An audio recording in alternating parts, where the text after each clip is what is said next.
Romans chapter 12.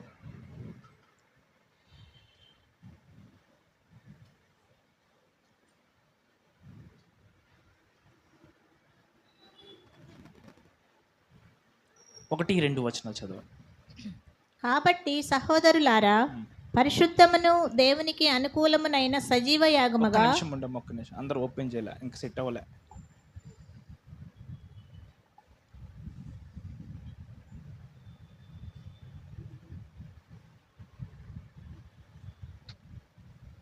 Okay, ఇప్పుడు చదివేసేయండి. కాబట్టి సహోదరులారా అనండి. కాబట్టి సహోదరుల కాదు, సహోదరులారా అంటే ఇది ఎవరికి చెప్తున్నాడు అంటే సహోదరులకి. సహోదరులు అంటే ఎవరండి? సహోదరులు అంటే పురుషులా స్త్రీలా? పురుషులు. అసలు బైబిల్ గ్రంథం ఎప్పుడు స్త్రీల గురించి ఎందుకు మెన్షన్ చేయదు అంటే, ఆత్మకి పురుషాత్ముడు ఉండదు, స్త్రీకి స్త్రీయాత్మ ఉండదు. దేవుడు ఏది మాట్లాడినా కూడా దేని దృష్టిలో ఉంచుకుని మాట్లాడుతున్నాడు అంటే ఆత్మను దృష్టిలో ఉంచుకుని మాట్లాడుతున్నాడు. ఈ శరీరానికి భేదాలు ఉన్నాయి. స్త్రీ శరీరము, పురుషుని శరీరము. అందుకే బైబిల్ ఏదైనా సంబోధించేటప్పుడు ఏం చెప్తుంది అని చెప్పేసి అంటే, నా పిల్లలారా, నా సహోదరులారా. అంటే ఇప్పుడు సహోదరులారా అంటే దాని అర్థం ఏంటంటే సహోదరులు ప్లస్ సహోదరీలు కూడా, పురుషులు ప్లస్ స్త్రీలు కూడా. ఓకే, చదవండి ఇప్పుడు. పరిశుద్ధమును దేవునికి అనుకూలమునైన సజీవ యాగముగా మీ శరీరములను ఆయనకు సమర్పించుకొనుడని దేవుని వాత్సల్యమును బట్టి మిమ్మల్ని బతిమాలుకొనుచున్నాను. మీ శరీరములను సమర్పించుకోవాలంట. ఇక్కడ దీన్ని బట్టి మీకు చూస్తే ఒకటి అర్థమవుతుంది. ఏం అర్థమవుతుంది అంటే, ఒకవేళ నీవే గనుక శరీరం అయితే ఇప్పుడు చూడండి ఎలా ఉంటుందంటే, మీ శరీరాలను అని చెప్పేసి పౌలు గారు రాసేవారు కాదు. అంటే ఇప్పుడు చూడండి, మనిషికి 3 భాగాలు ఉంటాయి. ఒకటి ఏంటి అంటే శరీరము, ఆత్మ, ప్రాణము. శరీరము, ఆత్మ, ప్రాణము. రోమిల్కి రాసిన పత్రిక అదే చూడండి.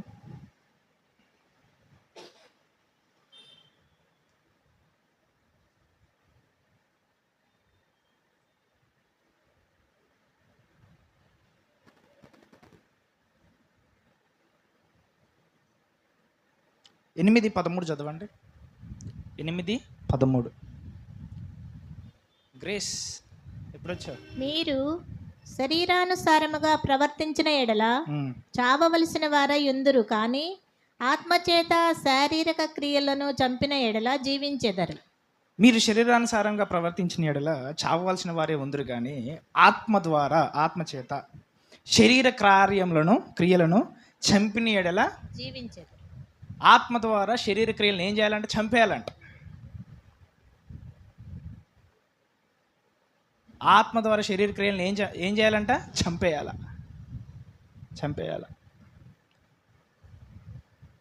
14 చదవండి అమ్మా. ధర్మశాస్త్రము ఆత్మ సంబంధమైనదని ఎరుగుదుము. దేవుని ఆత్మ ద్వారా ఎందరు నడిపింపబడదురు వారందరూ దేవునికి కుమారులై ఉందరు. అదేనా? అక్కడ అదే ఉందే. రైట్, చదవండి అమ్మ. నెక్స్ట్ 15 చదవండి. నేను చేయనది నేను ఎరుగను. ఏలయనగా మీరు మరలా ఎక్కడ చదువుతున్నారు అది? ఒకసారి 8వ అధ్యాయము 15వ వచనం. ఏలయనగా మరలా భయపడుటకు మీరు దాస్యపు ఆత్మను పొందలేదు గాని దత్తపుత్రాత్మను పొందితిరి. ఆ ఆత్మ కలిగిన వారమైన మనము అబ్బా తండ్రి అని మొరపెట్టుచున్నాము. మొరపెట్టుచున్నాం. అయినా ఈరోజు మన వాక్యం అది కాదు. సో మళ్ళీ నాటి వెళ్ళిపోయాను అనుకో. సో ఇక్కడ ఏం తెలియాలంటే మనకి ఆత్మ, శరీరము, ప్రాణము. సో ఆత్మ ద్వారా ఏం చేయాలంటే శరీర కార్యాలను చంపిన ఎడల మీరు జీవించెదరు అంటున్నాడు. అంటే నీ శరీరం మీద అధికారం కలిగి ఉండేది ఏంటి అంటే ఆత్మ అనండి అందరూ. చూడండి, ప్రతి ఒక్కరికి మనిషికి ఒక ఆత్మ ఉంది. అదే మనిషిని యొక్క ఆత్మ.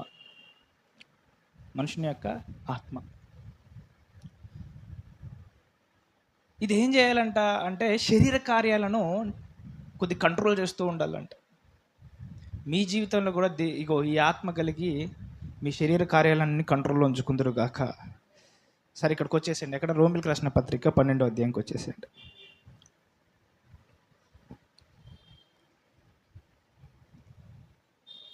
రోమిలికి రాసిన పత్రిక 12వ అధ్యాయం. కాబట్టి సహోదరులారా, పరిశుద్ధమును దేవునికి అనుకూలమునైన సజీవ యాగముగా మీ శరీరములను ఆయనకు సమర్పించుకొనుడని దేవుని వాత్సల్యమును బట్టి మిమ్మల్ని బతిమాలుకొనుచున్నాను. సో ఈ శరీరాన్ని ఎలా అర్పించుకుంటామంటే ఆత్మ ద్వారానండి. ఆత్మ ద్వారా ఈ శరీరాన్ని అర్పించుకుంటాం. సో అర్పించాల్సింది ఏంటి అంటే ఆత్మ.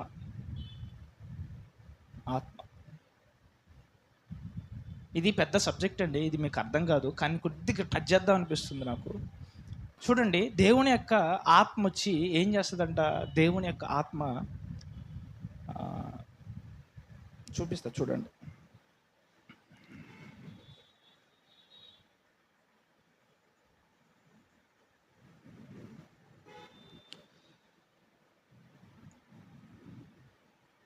గలతీయులకు రాసిన పత్రిక 5వ అధ్యాయము 19 నుంచి 21 వచనాలు చదవండి. గలతీయులకు రాసిన పత్రిక 5. శరీర కార్యములు స్పష్టమై ఉన్నవి. అవేవనగా జారత్వము, అపవిత్రత, కామకత్వము, విగ్రహారాధన, అభిచారము, ద్వేషములు, కలహములు, మత్సరములు, క్రోధములు, కక్షలు, భేదములు, విమతములు, అసూయలు, మత్తతలు, అల్లరితో కూడిన ఆటపాటలు మొదలైన ఇవన్నీ ఏ కార్యాలు అంటే శరీర కార్యాలు. ఇందాక ఒక వాక్యం చదువుకున్నాం, ఆత్మ ద్వారా మీరు శరీర కార్యములను జయించిన ఎడల, క్రియలను జయించిన ఎడల మీరు జీవించెదరు. ఆత్మ ద్వారా శరీర కార్యములను జయించిన ఎడల మీరు జీవించెదరు. అయితే ఇక్కడ శరీర కార్యాలు అంటే ఏంటో రాశాడు, స్పష్టంగా రాశాడు. చూడండి, ఎప్పుడైతే మనిషి జన్మించడో, మనిషి కొత్తగా జన్మించడో, ఈ శరీరము, ప్రాణము, ఆత్మ 3 ఒకే రీతిగా ఉంటాయి చెప్పాలంటే. అంటే మింగిలైపోయి ఉంటాయి. మింగిల్ అంటే ఏంటంటే కలిసిపోయి ఉంటాయి.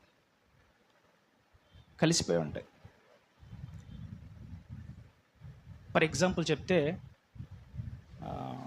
ఇప్పుడు గోల్డ్ ఎక్స్ట్రాక్ట్ చేస్తారు. అంటే గోల్డ్ లోతైనటువంటి భాగముల నుంచి, రాళ్ళ నుంచి వేరు చేస్తారు. తెలుసా తెలియదా మీకు? ఫస్ట్ మీ ఒంటి మీదకి బంగారం రాకముందు అది ఏ రూపంలో ఉందంటే, రాయి లేదా మట్టి రూపంలో ఉంది. అది ఏం చేశారు గోల్డ్ని అంటే, రాయిని కరిగించి వేడి చేసి ఆ మట్టి పదార్థాలు, మలినమైన పదార్థాలన్నింటిని ఏం చేశారు? ఫస్ట్ వేరు చేసి గోల్డ్ నొక్కదాన్ని సపరేట్ చేశారు చేయలేదా? చేసిన తర్వాత అది ఒక వస్తువు రూపంలో మలిచి, అది మీ మెడల్లోనుకో లేకపోతే మీ యొక్క చేతిలోనుకో ఎక్కడికో చేరింది. అది ఒక వస్తువు రూపంలో చేరింది. అంటే ఫస్ట్ గోల్డ్ ఏ రూపంలో ఉంది అని చెప్పేసి అంటే, ఫస్ట్ మలినమైపోయినటువంటి ఆ మట్టి రూపంలోనే ఉంది. మట్టి ముద్ద గోల్డ్ అంటే ఫస్ట్. మీకు తెలుసా ఎలా ఉంటుందంటే, ఆ నీళ్ళలో లేదా ఆ మట్టిలో గోల్డ్ దొరికినప్పుడు అదంతా తీసుకొచ్చి నీళ్లు పోస్తూ ఆ మట్టి అంతా ఫస్ట్ జల్లెడ పెడతారు. ఆ మట్టి అంతా వెళ్ళిపోద్ది, కొద్దిగా రాయిగా మిగిలిపోతుంది అనమాట. ఆ రాయినంతా ఏం చేస్తారంటే మంట పెట్టి బాగా కరిగించేసరికి చూడండి, ఆ డస్ట్ పార్టికల్స్ అన్నీ ఒక పక్కకు వచ్చేస్తాయి. చివరికి ఏమవుతుందంటే గోల్డ్ నిగనిగలాడే గోల్డ్ బయటకు వస్తుంది. అలాగే చూడండి, ఒక మనిషి జన్మించినప్పుడు ఏమవుతుందంటే ఆత్మ, ప్రాణము, దేహము ఈ 3 కలిసే ఉంటాయి, మింగిలైపోయి ఉంటాయి. ఏది ఆత్మ అన్నా చెప్పలేము, ఏది ప్రాణం అన్నా చెప్పలేము, ఏది శరీరం అన్నా కూడా చెప్పలేము. నీకు ఒకటే కనిపిస్తుంది. ఏం కనిపిస్తుంది అంటే శరీరం ఒకటే కనిపిస్తుంది. ప్రాణము, లోపల ఆత్మ ఈ 2 మింగిలిపోయి ఉంటాయి. ప్రాణము, ఆత్మ ఈ 2 ఎలా ఉంటాయంటే కలిసిపోయి ఉంటాయి. ఈ రెండింటిని కప్పుంచేది ఏంటి అంటే నీ దేహము. ఈ రెండింటిని కప్పుంచేది ఏంటి? దేహము. ఇప్పుడు మనం ఈ షెడ్ కింద ఉన్నాం. ఇది మనకి ఏంటంటే ఒక ట్యాబర్నాకిల్ లాంటిది, అంటే ఒక నివాస స్థలం లాంటిది, ఒక మందిరం లాంటిది, ఒక రూఫ్ లాంటిది. అలాగే నీ ప్రాణమును, నీ ఆత్మను కప్పుంచేది ఏంటి అంటే నీ దేహం. దేవుని యొక్క వాక్యం లోపలికి వెళ్ళినంత వరకు నీ ప్రాణము, ఆత్మ 2 కలిసిపోయి ఉంటాయి. అంటే ఇలా ఉంటాయి, కలిసిపోయి ఉంటాయి. ఇవి కలిసి ఉండటం వల్ల ఏంటి ఇబ్బంది అంటే, నువ్వు వద్దనుకున్నా కూడా ఏ కార్యాలు స్పష్టమవుతాయి తెలుసా నీ అందులో? శరీర కార్యాలు. ఇంకో విషయం చెప్పనా, నీకు శరీర కార్యాలకి ఆత్మ కార్యాలకి డిఫరెన్స్ కూడా తెలియదు, తేడా తెలియదు. ఎందుకు? ఈ రెండు కలిసిపోయి ఉన్నాయి. శరీర కార్యాలను చేస్తూనే నువ్వు ఏ కార్యాలు చేస్తున్నావు అనుకుంటావు? ఆత్మ కార్యాలు చేస్తున్నావు అనుకుంటావు. ఒక్కొక్కసారి ఆత్మానుసారంగా ఆలోచిస్తూనే నేను శరీరానుసారంగా ఆలోచిస్తున్నానేమో అంటావు మళ్ళీ. ఎందుకు? ఈ రెండు ఏమైపోయినాయి? కలిసిపోయాయి. ఇవి కలిసిపోయి ఉండటం వల్ల మనకు వచ్చే నష్టం ఏంటి అంటే, మనకి దేవుని పరిపూర్ణ చిత్తం తెలియదు. ఇది ప్రాబ్లం క్రైస్తవులు. ఏది పరిపూర్ణమైన దేవుని చిత్తం ఆలోచన వస్తుంది, మళ్ళీ ఇటు పక్క ఆలోచన వస్తుంది. ఇది చేయాలనిపిస్తుంది, మళ్ళీ ఇంకో పక్క మళ్ళీ వద్దులే అనిపిస్తుంది. ఒక్కొక్కసారి విశ్వాసం బలంగా అనిపిస్తుంది, ఒక్క చిన్న వార్త వినేసరికి మళ్ళీ ఇలా వెళ్ళిపోయినట్టు అనిపిస్తుంది. ఎందుకు? ఇవన్నీ ఎప్పటిదాకా ఉంటాయి అంటే, నీ ప్రాణము నీ ఆత్మ ఈ రెండు కలిసి ఉన్నంత వరకు ఇలాగే జరుగుతూ ఉంటుంది. అయితే నీ ప్రాణంలో ఏముంది అంటే ఫీలింగ్స్ అనండి. ఫీలింగ్స్. మనుషుని యొక్క హృదయాలోచన ఎల్లప్పుడూ ఏముంటుందంట? చెడ్డది. అంటే నీ ప్రాణంలో ఏముంది అని చెప్పేసి అంటే ఆటోమేటిక్గా హృదయ ఆలోచనలన్నీ చెడ్డవిగా ఉంటాయంట, చెడ్డవిగా. ఇవి ఎప్పుడు ఎలా ఆలోచిస్తాయి అంటే తెలుసా? క్రీస్తుకు విరోధంగా ఆలోచిస్తాయి. విరోధంగానండి. అది ఎక్కడ ఉంటుంది? కొరింథీయులకు రాసిన పత్రిక రండి, 2 కొరింథీయులకు రాసిన పత్రిక. కుర్చీలు కావాలా? అది ఖాళీ చేస్తే వీ కెన్ ఎవ్రీవన్.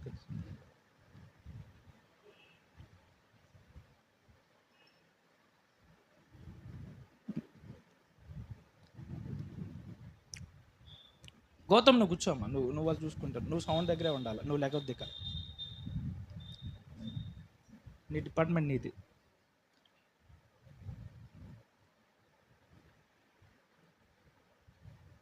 రెండో కొరింథీయులకు రాసిన పత్రిక 10వ అధ్యాయము 2వ వచనం చదవండి.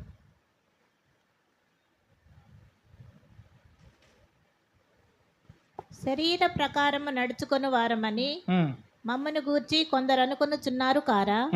అట్టి వారి ఎడల నేను తెగించి కాఠిన్యము చూపవలెనని తలంచుకొనుచున్నాను. గాని నేను వచ్చినప్పుడు అట్లు కాఠిన్యమును చూపకుండునట్లు చేయుడని నేను మిమ్మల్ని బతిమాలుకొనుచున్నాను. మేము శరీరధారులమై నడుచుకొనుచున్నాను, శరీర ప్రకారము యుద్ధము చేయము. శరీరధారులమై నడుచుకొనుచున్నాను. ఏ ప్రకారం యుద్ధం చేయము? శరీరం. అందరూ ఈ లోకంలో ఎలా నడుచుకోవాలంటే శరీరానుసారంగా నడుచుకోవాలి. మీరు అక్కడి నుంచి ఇక్కడికి ఎలా వచ్చారు? కాళ్ళతోటే నడుచుకుంటూ వచ్చారు. ఎవరైనా ఆత్మ ద్వారా వచ్చారా? ఆత్మతో గాల్లో ఎగిరి వచ్చిన చేతి పైకి ఎత్తండి. ఎవరైనా గాల్లో ఎగిరి వచ్చారా? ఎవరు రాలే. అందరూ నడుచుకుంటూ వచ్చిన వాళ్ళు, అందరూ బండ్లు వేసుకున్నా, సైకిల్ వేసుకున్నా, ఆటోకో లేకపోతే కారులో ఎలా ఒక రకంగా వచ్చిన వాళ్ళు. అందరూ ఈ లోకంలో ఉన్నంత కాలం ఎలా నడుచుకోవాలి? శరీరంతో నడుచుకోవాలి, కానీ ఆత్మ ద్వారా ప్రేరేపింపబడాలి. ఆత్మ ద్వారా ప్రేరేపింపబడాలి. హల్లెలూయా. చూద్దాం. ఇది నెక్స్ట్ చదవండి అమ్మా. మా యుద్ధోపకరణములు శరీర సంబంధమైనవి కావు గాని, శరీర సంబంధమైనవి కావు గాని దేవుని ఎదుట దుర్గములను పడదోయజాలినంత బలము గలవై ఉన్నవి. దుర్గములు అంటే ఏంటో తెలుసా? బలంగా నాటుకుపోయిన ఆలోచనలు. దుర్గములు అంటే ఏంటంటే బలంగా నాటుకుపోయిన ఊహ లేదా ఆలోచనలు. ఇక నేను ఆశీర్వదింపబడను, నేను జీవితంలో బ్లెస్ అవ్వను, నాకు ఈ రోగము పోదు, నాకు ఈ మోకాళ్ళ నొప్పులు తగ్గవు, మా కొడుకు మారడు, ఇది ఇంతే, వాడంతే. ఇవన్నిటిని ఏమంటారంటే దుర్గాలు అంటారు. ఏమంటారు? దుర్గాలు. ఇవి ఏంటి అంటే బలమైన ఆలోచనలు. వీటిని దుర్గాలను ఏమంటారంటే బలమైన ఆలోచన. ఇవి పడగొట్టలేమంటే ఇవి పడగొట్టలేము. ఇవి పడగొట్టినా పడిపోకూడదు. అంత బలంగా ఉంటాయి అంటే, అంత బలంగా నాటుకుపోయి ఉంటాయి. చూడండి, కొన్ని చెట్లు నువ్వు దాని వేరు నాశనం అయిపోవాలని చెప్పేసి అంటే దాని మొదల వరకు కట్ చేసి మంట పెడితేనే కానీ చివరి వరకు అది కాలిపోతుంది. కొన్ని చెట్లని నువ్వు తోస్తే పడిపోతాయా? పడిపో. ఆ చెట్లని పెళ్ళగించడానికి దేన్ని తెప్పిస్తారంటే దీన్ని ఏమంటారు? హైడ్రా. ఇది తెప్పించేసేసి చెట్లని వేరుతో సైతం పెళ్ళగిస్తారు. కొంత చూసారు, చూడలేదా? చూసారు. మరి అట్లాంటిది పెద్ద వృక్షం అనుకోండి, దానికి కూడా లొంగిద్దా? పెద్ద వృక్షం అనుకో, చాలా పెద్దది, ఒక పెద్ద మర్రి చెట్టు లేకపోతే రావి చెట్టు అనుకోండి, అది వచ్చి ఇలా అంటే లేచిపోద్దా? లేకపోతే అది కూడా లేకదు. ఎందుకు? అది దాన్ని ఏమంటే బలంగా పాతుకుపోయింది అంటారు దాన్ని. బలంగా దాన్నే ఏమంటారంటే దుర్గాలు అంటారు అనమాట, దుర్గములు అంటారు. అంటే ఏదైనా ఒక ఆలోచన బలంగా నాటుకుపోయింది దాన్ని ఏమంటారంటే దుర్గాలు అంటారు. అంటే మన జీవితంలో కూడా కొన్ని కొన్ని ఆలోచనలు బలంగా నాటుకుపోతాయి. ఇక ఇంతే, ఈ మరణాన్ని మనము తప్పించుకోలేము, మనము స్వస్థపరచబడలేము. నా కొడుకు మారడు, నా భార్య మారదు, నా భర్త మారడు, నా కుమారుడు మారడు, నా పిల్లలు మారరు, వాడు బాగోవాడు, వాడి జీవితం అంతా అంతే. ఇంకా ఇట్లాంటి దుర్గాలు కొన్ని ఫామ్ అయిపోయి ఉంటాయి అంట మనలో. ఈ దుర్గాలు ఫామ్ చేసేది ఏంటో తెలుసా? ప్రాణము అనండి. ఎందుకంటే ప్రాణంలో ఏమున్నాయి అంటే ఎమోషన్స్, ప్రాణంలో ఏమున్నాయి అంటే ఆలోచనలు, ప్రాణంలో ఏమున్నాయి అంటే ఊహలు ఉన్నాయి. నీ ఆత్మకు మనసు ఉన్నట్టే ప్రాణంకు కూడా మనసు ఉంది. ఆత్మేమో ఆత్మానుసారంగా ఆలోచిస్తుంది, ప్రాణమేమో తనకు కలిగిన చూసిన దాన్ని బట్టి ఆలోచిస్తుంది. కానీ బైబిల్ వాక్యం ఏం చెప్తుంది? మీరు కనుచూపును బట్టి నడుచుకునేవారు కాదు. దేన్ని బట్టి నడుచుకునేవారు అంటే విశ్వాసమును బట్టి నడుచుకునేవారు. అయితే ఈ ప్రాణం దేని గురించి మాట్లాడుతుంది? చూసిన దాన్ని బట్టే, చూడని దాన్ని బట్టే? చూసిన దాన్ని బట్టి. చూసి లాస్ట్కి ఏంటి? బలమైన దుర్గాలుగా ఏర్పరచుకుంటుంది. వీళ్ళు ఇంతే, ఇంకా వీళ్ళు మారరు, ఇక వీళ్ళు ఇదే, వీడెప్పుడు ఇంతే. ఇవి ప్రాణం నీ కోసం ఏర్పరిచినటువంటి బలమైన దుర్గాలు. దుర్గాలు అంటే ఎంతమందికి అర్థమైంది? ఇప్పుడు నెక్స్ట్ చదవండి. ఇట్లాంటి దుర్గాల్ని పడగొట్టాలి అంటే మనుషుని యొక్క సామర్థ్యము పనికిరాదు. నేను ఉట్టి మాటలతోటి దాన్ని పడగొట్టలేను. మరి ఎలా పోతాయి ఆ దుర్గాలు? ఆ దుర్గాలు పోకపోతేనంట అవి ఏం చేస్తాయంటే దేవుని జ్ఞానాన్ని అడ్డగిస్తాయి అంట. మళ్ళీ ఇది ప్రాబ్లం. మళ్ళీ పోనీ ఆ దుర్గాలు ఉంచుకుందామా అంటే, యేసు నామములో స్వస్థత కలుగును గాక నేనంటే నీ దుర్గం ఏమంటుంది తెలుసా? నీకు స్వస్థత రాదు అంటుంది. యేసు నామములో నీకు ఆశీర్వాదం కలుగును గాక నేనంటే ఆశీర్వాదం కాదు, వీడికి ఆశీర్వాదం కాదు, శాపము అని అదంటుంది. నేను చెప్తుంది అర్థమవుతుందా లేదా? నేను ఒకటి పలుకుతానో నీ దుర్గం ఇంకోటి ఆలోచిస్తూ ఉంటుంది, నేను ఒకటి చెప్తానో నీ దుర్గం వేరే దగ్గర ఆలోచిస్తూ ఉంటుంది. ఇది ప్రాబ్లం. ఇది ఏం చేస్తుందంట? నీలో ఉన్న, నేను పంపించిన, నువ్వు చదివిన దేవుని జ్ఞానాన్ని ఎప్పుడు అడ్డగిస్తూ ఉంటుందంట. అయితే దేవుని జ్ఞానము అడ్డగించినంత కాలము నీకు విడుదల రాదు.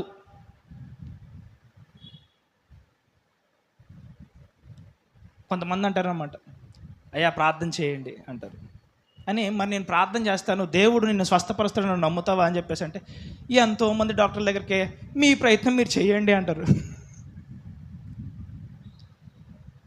అంటే నమ్ముట నీ వల్లనైతే నమ్మువానికి సమస్తము సాధ్యమే. అంటే నువ్వు నమ్మితే సాధ్యం అంటున్నాడు దేవుడు. నమ్మిన వారి వల్ల ఈ సూచక్రియలు కనిపిస్తాయి. మరి ఈ దుర్గాలు నిన్ను ఏం చేస్తున్నాయి? లోపల ఉండి నిన్ను నమ్మకుండా చేస్తాను. చెప్పాలంటే నువ్వు నమ్మాలని ఉంది, కానీ ఈ లోపలను చూసావా దుర్గం, అది బలంగా పాతుకుపోయేసరికి ఏం చేస్తుంది? నీలోకి పంపించిన, నీలోనికి వచ్చిన దేవుని జ్ఞానాన్ని అది ఏం చేస్తుంది? అడ్డగిస్తుంది. మరి దీన్ని ఎలా చేయించాలా? దీన్ని మనం ఎలా ఎదుర్కోవాలా? మరి ఈ దుర్గాలు ఎలా పోవాలా? ఈ దుర్గాలు పోయేంత వరకు నీకు ఆశీర్వాదం వస్తుందా? స్వస్థత వస్తుందా? అభిషేకం వస్తుందా? దేవుని గొప్ప కార్యాలు జరిగితే నీ పట్ల జరగవు. ఎందుకు? నీలో ఉన్న దుర్గమే నీకు అడ్డుపడుతుంది. నీలో ఉన్నటువంటి వేరే మనస్సాక్షే నీకు ఏం చేస్తుంది? ఆటంకపరుస్తుంది. ఇది నీకొక్కడికే ఉన్న సమస్య కాదు, మళ్ళీ భక్తుడైనటువంటి పౌలు గారికి కూడా ఉన్న సమస్య ఇదే. మళ్ళీ రోమీయులకు రాసిన పత్రిక 7వ అధ్యాయం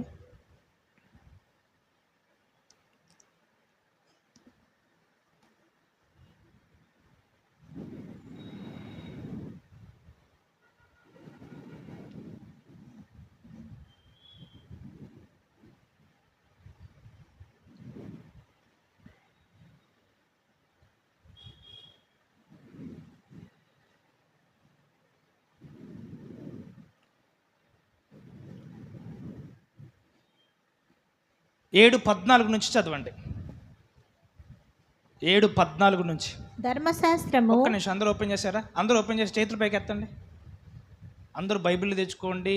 and cell phone is not Bible. Okay, cell phone Bible కాదు, బైబిల్ తెచ్చుకోండి. ఓకే, రైట్, చదవండి. ధర్మశాస్త్రము. సెల్ ఫోన్ బైబిల్ కాదండి, బైబిలే. ఓకేనా?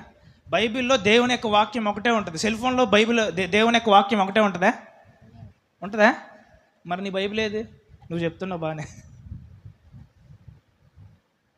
ఇది తీసుకోదా? బైబిల్ ఉండాలి నెక్స్ట్ టైం నుంచి. కమాన్. ధర్మశాస్త్రము ఆత్మ సంబంధమైనదని ఎరుగుదుము. అయితే నేను పాపమునకు అమ్మబడి శరీర సంబంధినై ఉన్నాను. ఏలయనగా నేను చేయనది నేను ఎరుగను. ధర్మశాస్త్రము ఆత్మ సంబంధమైనదని నేను ఎరుగుదును. కానీ ఇక్కడ ప్రాబ్లం ఏంటో తెలుసా? నేను దేనికి అమ్మివేయబడి ఉన్నాను? పాపమునకు ఎవరు అమ్మేశారు చెప్పండి? ఇది నేను చాలాసార్లు చెప్పి వర్తమానం. ఎవరు నిన్ను అమ్మేశారు? ఎవరు నిన్ను అమ్మి వేశారు? పాపమునకు నిన్ను అమ్మి వేసింది ఎవరు? అసలు ఆ సృష్టికర్త ఎవరో చెప్పండి. ఎవరు? ఆదాము మొదట పాపం చేసినప్పుడు, చూడండి, ఆదాము మొదట పాపం చేసినప్పుడు నిన్ను ఎవరికి అమ్మేశాడంటే పాపానికి అమ్మి వేశాడు. ఆ తర్వాత ఆదామును పోలి పుట్టిన వారందరిలో ఏం ప్రత్యక్షమైందంట? పాపము. ఏం ప్రత్యక్షమైంది? పాపము. నేను ఈ క్వశ్చన్ కూడా వేసాను ఒకసారి, గుర్తుందా? యేసుక్రీస్తు ఆదాము పాపం చేసిన వెంటనే ఎందుకు రాలేదని ప్రశ్న వేసాను ఒకసారి. పాపం చేసిన మరుసటి రోజే వచ్చేసేసి ఆ పాపాన్ని తీసివేస్తే లోకంలోనికి పాపం ప్రవేశించేదా? ఒక్కని అవిధేయత వల్ల లోకంలోనికి ఏం ప్రవేశించిందంట? పాపము ప్రవేశించి అనేకులను అవిధేయులుగా చేసినట్లయితే, అంటే ఒక్కని అవిధేయత అంటే దేవుడు చెప్పినటువంటి ఆజ్ఞకు లోపడక ఆయన పాపం చేసినందువల్ల లోకంలోనికి పాపమును ప్రవేశింపజేసింది ఎవరు? ఆదాము. మరి ఆదాము పాపం చేసినటువంటి మరుసటి దినమనే దేవుడు ఎందుకు రాలేదు ఆ పాపమును తీసివేయడానికి? ఎందుకంటే ఒక పాపము మొదలయ్యి అది దేనికి దారితీసింది అంటే శరీర కార్యములోనికి దారితీసింది. మంచిగా వినండి. ఏవనగా శరీర కార్యములు స్పష్టమైనవని ఇంతకు మీరు చదివారు. ఆ చదివిన లిస్టులో ఒకటే ఉందా? ఎన్ని ఉన్నాయి? చాలా ఉన్నాయి. ఇంకా కొన్నే రాశాడు బైబిల్లో. ఇంకా రాయబడినవి కూడా చాలా ఉంటాయి. శరీర కార్యాలు ఏమి స్పష్టమవుతాయో కూడా ఎవరికి తెలియదు. అక్కడ రాయబడినవి కూడా అవన్నీ ఏంటి అని చెప్పేసి అంటే శరీర కార్యాలు. అంటే పాపము ఒక్కని ద్వారా ప్రవేశించి అనేక శరీర కార్యాలకు ఏమైనాయి అంట? పాకినాయి. అంటే ఆదంలో ప్రవేశించింది అవిధేయత, నీలో ప్రవేశించింది అది వ్యభిచారం, ఇంకొకళ్ళలో ప్రవేశించింది జారత్వము, ఇంకొకళ్ళలో ప్రవేశించింది అబద్ధాలు ఆడడం, ఇంకొకళ్ళలోని ప్రవేశించింది ఏంటి? మోసం చేయడం. ఇలాగ ఒక్కొక్కళ్ళలో ఒక్కొక్క రకంగా ప్రవేశించిందంట అది. అయితే యేసుక్రీస్తు వెంటనే ఎందుకు రాలేదు అంటే ఆ పాపము అందరిలో అంతటా ప్రవేశించి పాపం యొక్క కార్యము సంపూర్తి అయ్యేంత వరకు ఆగి ఆ యేసుక్రీస్తు అన్నిటి కోసం చనిపోయాడంట. ఎంతమందికి అర్థమైంది చెప్పేది? ఎంతమందికి అర్థమైంది? నిజంగా అర్థమైంది చెప్పండి. ఇప్పుడు ఆదాము చేసిన ఒక్క పాపం గురించి చనిపోలేదు ఆయన. మరి ఎవరి పాపం గురించి చనిపోయాడు? లోక పాపములను మోసుకుని పోవు దేవుని గొర్రెపిల్ల. ఆదాము పాపములు మోసుకుని పోవు దేవుని గొర్రెపిల్ల అని ఉందా? లోక పాపములు మోసుకుని పోవు గొర్రెపిల్ల అని ఉందా? ఇప్పుడు చెప్పండి. అంటే ఇప్పుడు ఏంటి? ఒక్కని అవిధేయత వల్ల లోకంలోనికి పాపం ప్రవేశించి ఆ పాపం అనేకుల్ని పాపులుగా చేసినప్పుడు అందరి పాపములు తీసుకుని యేసుక్రీస్తు సిలువలో వేలాడాడు. అందరి పాపమునకు యేసుక్రీస్తు విముక్తి కలగజేశాడు, విమోచన కలగజేశాడు. హల్లెలూయా. ఇప్పుడు నీ పాపమునకు విమోచన వచ్చిందా రాలేదా? కేవలం ఆదాం పాపంకే వచ్చిందా? రాలే. హల్లెలూయా. చదవండి అమ్మా. ఇప్పుడు ఆ తర్వాత మనం ఇప్పుడు చివరికి తీసుకునేటువంటి యేసుక్రీస్తు రక్తం కూడా నీ శరీర కార్యాలను మీరు జయించడానికి పనికొస్తుంది. హల్లెలూయా. ఈరోజేనా రక్తం? ఈరోజే యేసుక్రీస్తు రక్తం శరీర కార్యాలన్నింటినీ జయించడానికి పనికొస్తుంది. హల్లెలూయా. చదవండి అమ్మా. ధర్మశాస్త్రము ఆత్మ సంబంధమైనదని ఎరుగుదము. అయితే నేను పాపమునకు అమ్మబడి శరీర సంబంధినై ఉన్నాను. ఏలయనగా నేను చేయనది నేను ఎరుగను. నేను చేయనిశ్చయించినది చేయక ద్వేషించినదియే చేయక ద్వేషించినదియే. మళ్ళీ చదవం, అది 10 లాగా ఉంది మా వాళ్ళందరికీ. ఏలయనగా నేను చేయనది నేను ఎరుగను. నేను ఎరుగుదును. నేను ఎరుగను. నేను చేయ నిశ్చయించున్నది. అంటే నేనేం చేస్తున్నానో నాకే తెలియదు అంటున్నాడు. కానీ చెయ్య నిశ్చయించింది ఏంటంట, లోపల నిశ్చయించుకుంది ఏంటంట. చదవమ్మ, ఏం నిశ్చయించుకున్నాడు? ద్వేషించున్నదియే చేయుచున్నాను. నేను చెయ్య నిశ్చయించినది చెయ్యక ద్వేషించున్నదియే ఏదైతే వద్దనుకుంటున్నానో నేనేం చేస్తున్నాను అదే చేస్తున్నా. ఇది వద్దురా బాబోయ్, నేను ఇలా చెయ్యను రా బాబోయ్, ఇంకోసారి నేను తాగను రా బాబోయ్ అని చెప్పేసేసి ఉదయం పూట నియమం చేసుకుని, ఉదయం పూట నిబంధన చేసుకుని, సాయంత్రం పూట ఎక్కడ ఉంటున్నావు? ఎందుకు? నువ్వు అనుకున్నది ఒకటి. ఒక పాట ఉంటుంది తెలుగులో, నేను బాగున్నది. అనుకున్నది ఒకటి, అది జరుగుతుందండి ఇక్కడ. ఎందుకు? మనిషి దేనికి అమ్మివేయబడి ఉన్నాడు? దేనికి అమ్మివేయబడ్డాడు? పాపం. నాకు నీ ప్రమేయం లేకుండా ఎన్నో వేల సంవత్సరాల క్రితం నిన్ను ఒకడు అమ్మేశాడు. నీ ప్రమేయం లేకుండా 2000 సంవత్సరాల క్రితము ఒకడు మరలా నిన్ను కొన్నాడు. దీనికి హల్లెలూయా మీరు చెప్పరు. ఉండండి, అదే పాపంలో ఉండండి. హల్లెలూయా. చదవండి అమ్మా.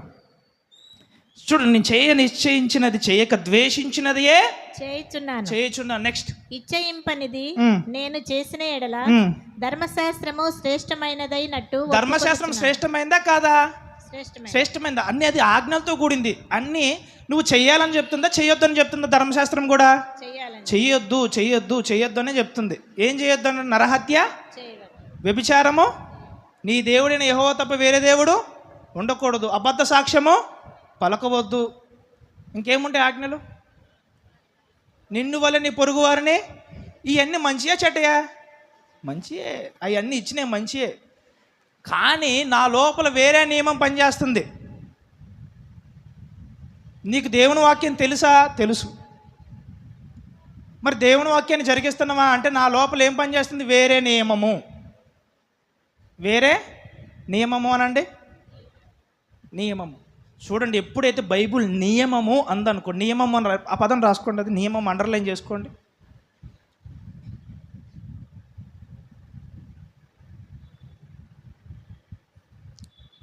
అండర్లైన్ చేసుకున్నారా? నియమము అని ఉంటుంది. ఎక్కడుందమ్మా? చదవండి అది.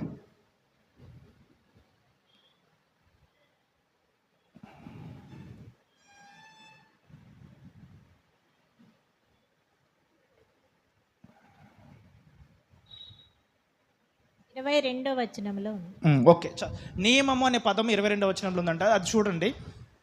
సో నియమము అన్న పదము మీరు అండర్లైన్ చేసుకుంటే, నియమము అనే పదం చాలా పెద్దది చెప్పాలంటే.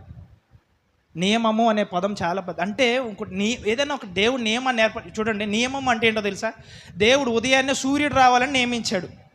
దాన్ని ఏమంటారు? నియమము అంటారు.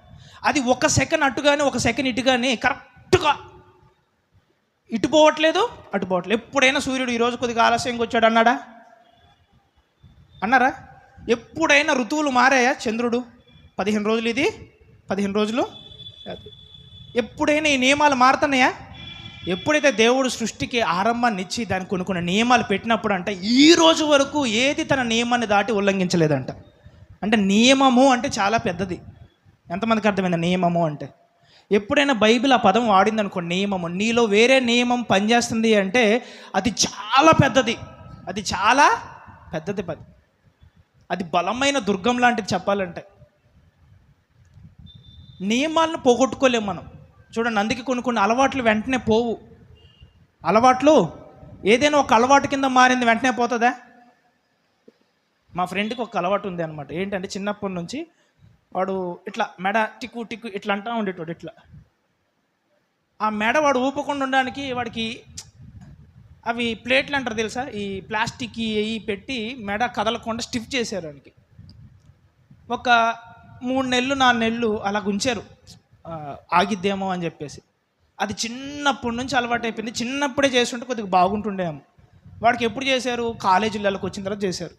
అది పెట్టి ఇలా ఇలా అలా అని చెప్పేసి అంటాము, ఆపుతాడేమని చెప్పి చూశారు. 3 నెలల తర్వాత తీస్తే మళ్ళీ స్టార్ట్ ఇట్లా. అది ఏమైపోయింది? లాస్ట్కి నియమం కింద మారిపోయింది. అది అలవాటు కింద మారిపోయింది. అలవాట్లను తొలగించుకోవడం చాలా కష్టం. అలాగే బైబిల్ గ్రంథంలో కూడా ఆదాము చేసినటువంటి పాపం అందరికి ఎలా మారిపోయిందంట అంటే లోపలుండి వ్యతిరేకమైనటువంటి స్వభావం యొక్క నియమం కింద మారిపోయిందంట.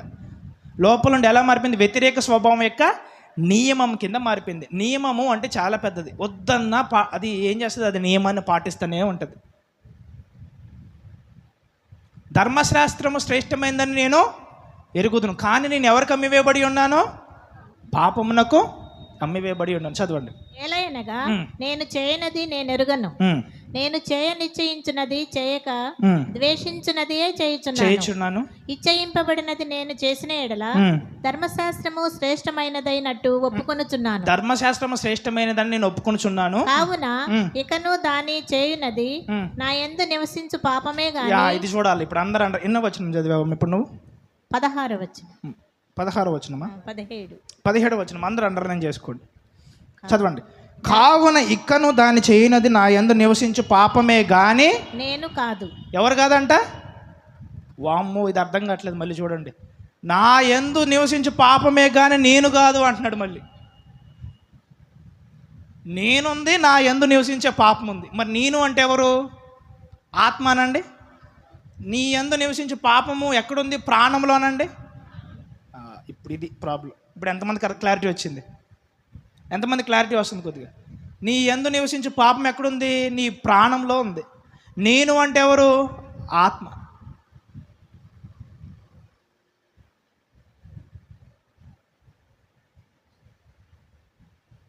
ఎంతమందికి అర్థమైంది? అర్థమైందంటే ముందుకు వెళ్ళిపోతా. అర్థమైందా? నెక్స్ట్ చదవండి. నా యందు అనగా నా శరీరమందు మంచిది ఏదియు నివసింపదని నేను ఎరుగుదును. దీనివల్ల ఏమవుతుంది? నా శరీరం మందు మంచిది ఏది నివసించట్లేదంట. దీనివల్ల ఏమవుతుంది? నా శరీరం మందు మంచిది ఏది జీవించట్లేదు. నెక్స్ట్ చదవండి. మేలైనది చేయవలెనను కోరిక నాకు కలుగుచున్నది గాని దానిని చేయుట నాకు కలుగుటలేదు. చూడండి, బైబిల్ గ్రంథం 2 చెప్తుంది. ఒకటి వినుట, ధ్యానించుట, జరిగించుట. రాసుకోండి. వినుట, ధ్యానించుట. క్రియలు లేని విశ్వాసము మృతము. అంటే విన్నది ఏం చేయాలా? ధ్యానించాలా. ధ్యానించింది ఏం చేయాలా? జరిగించాలా. ఒకసారి రండి. ఎక్కడికంటే యాకోబు రాసిన పత్రికలకు రండి.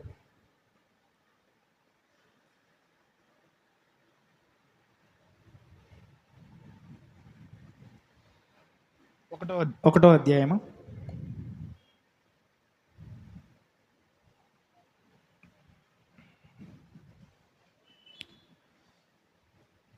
22వ వచనం. యాకోబు రాసిన పత్రిక 1వ అధ్యాయము 22వ వచనం. ఒక్క సెకండ్ గ్యాప్ అమ్మ, వీళ్ళు గిరగిర తిప్పుతున్నారు. చదవండి.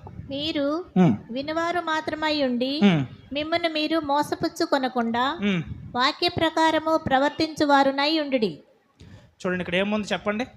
మీరు వినువారు మాత్రమై ఉండి మిమ్మల్ని మీరు మోసపరుచుకోకుండా వాక్య ప్రకారము ప్రవర్తించువారునై ఉండుడి.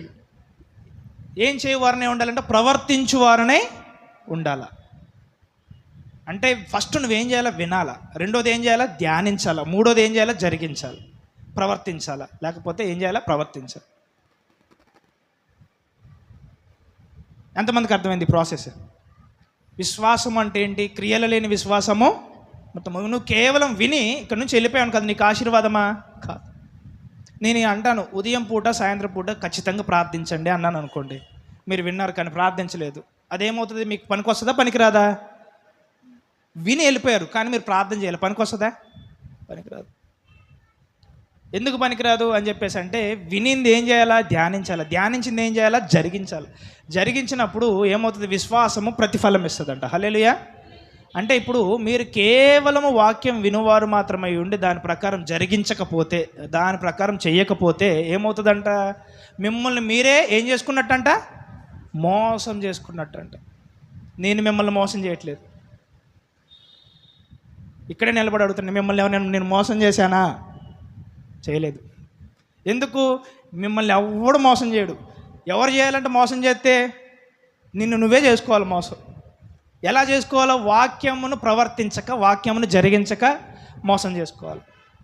అంటే వాక్యమును ఏం చేయాలా? జరిగించాలి. విన్న వాక్యాన్ని ఏం చేయాలా? ప్రవర్తించాలి. ఇప్పుడు రండి, రోమిలకు రాసిన పత్రిక రండి. ఎందాక ఎక్కడే తాగిపోయాము, అక్కడ రండి.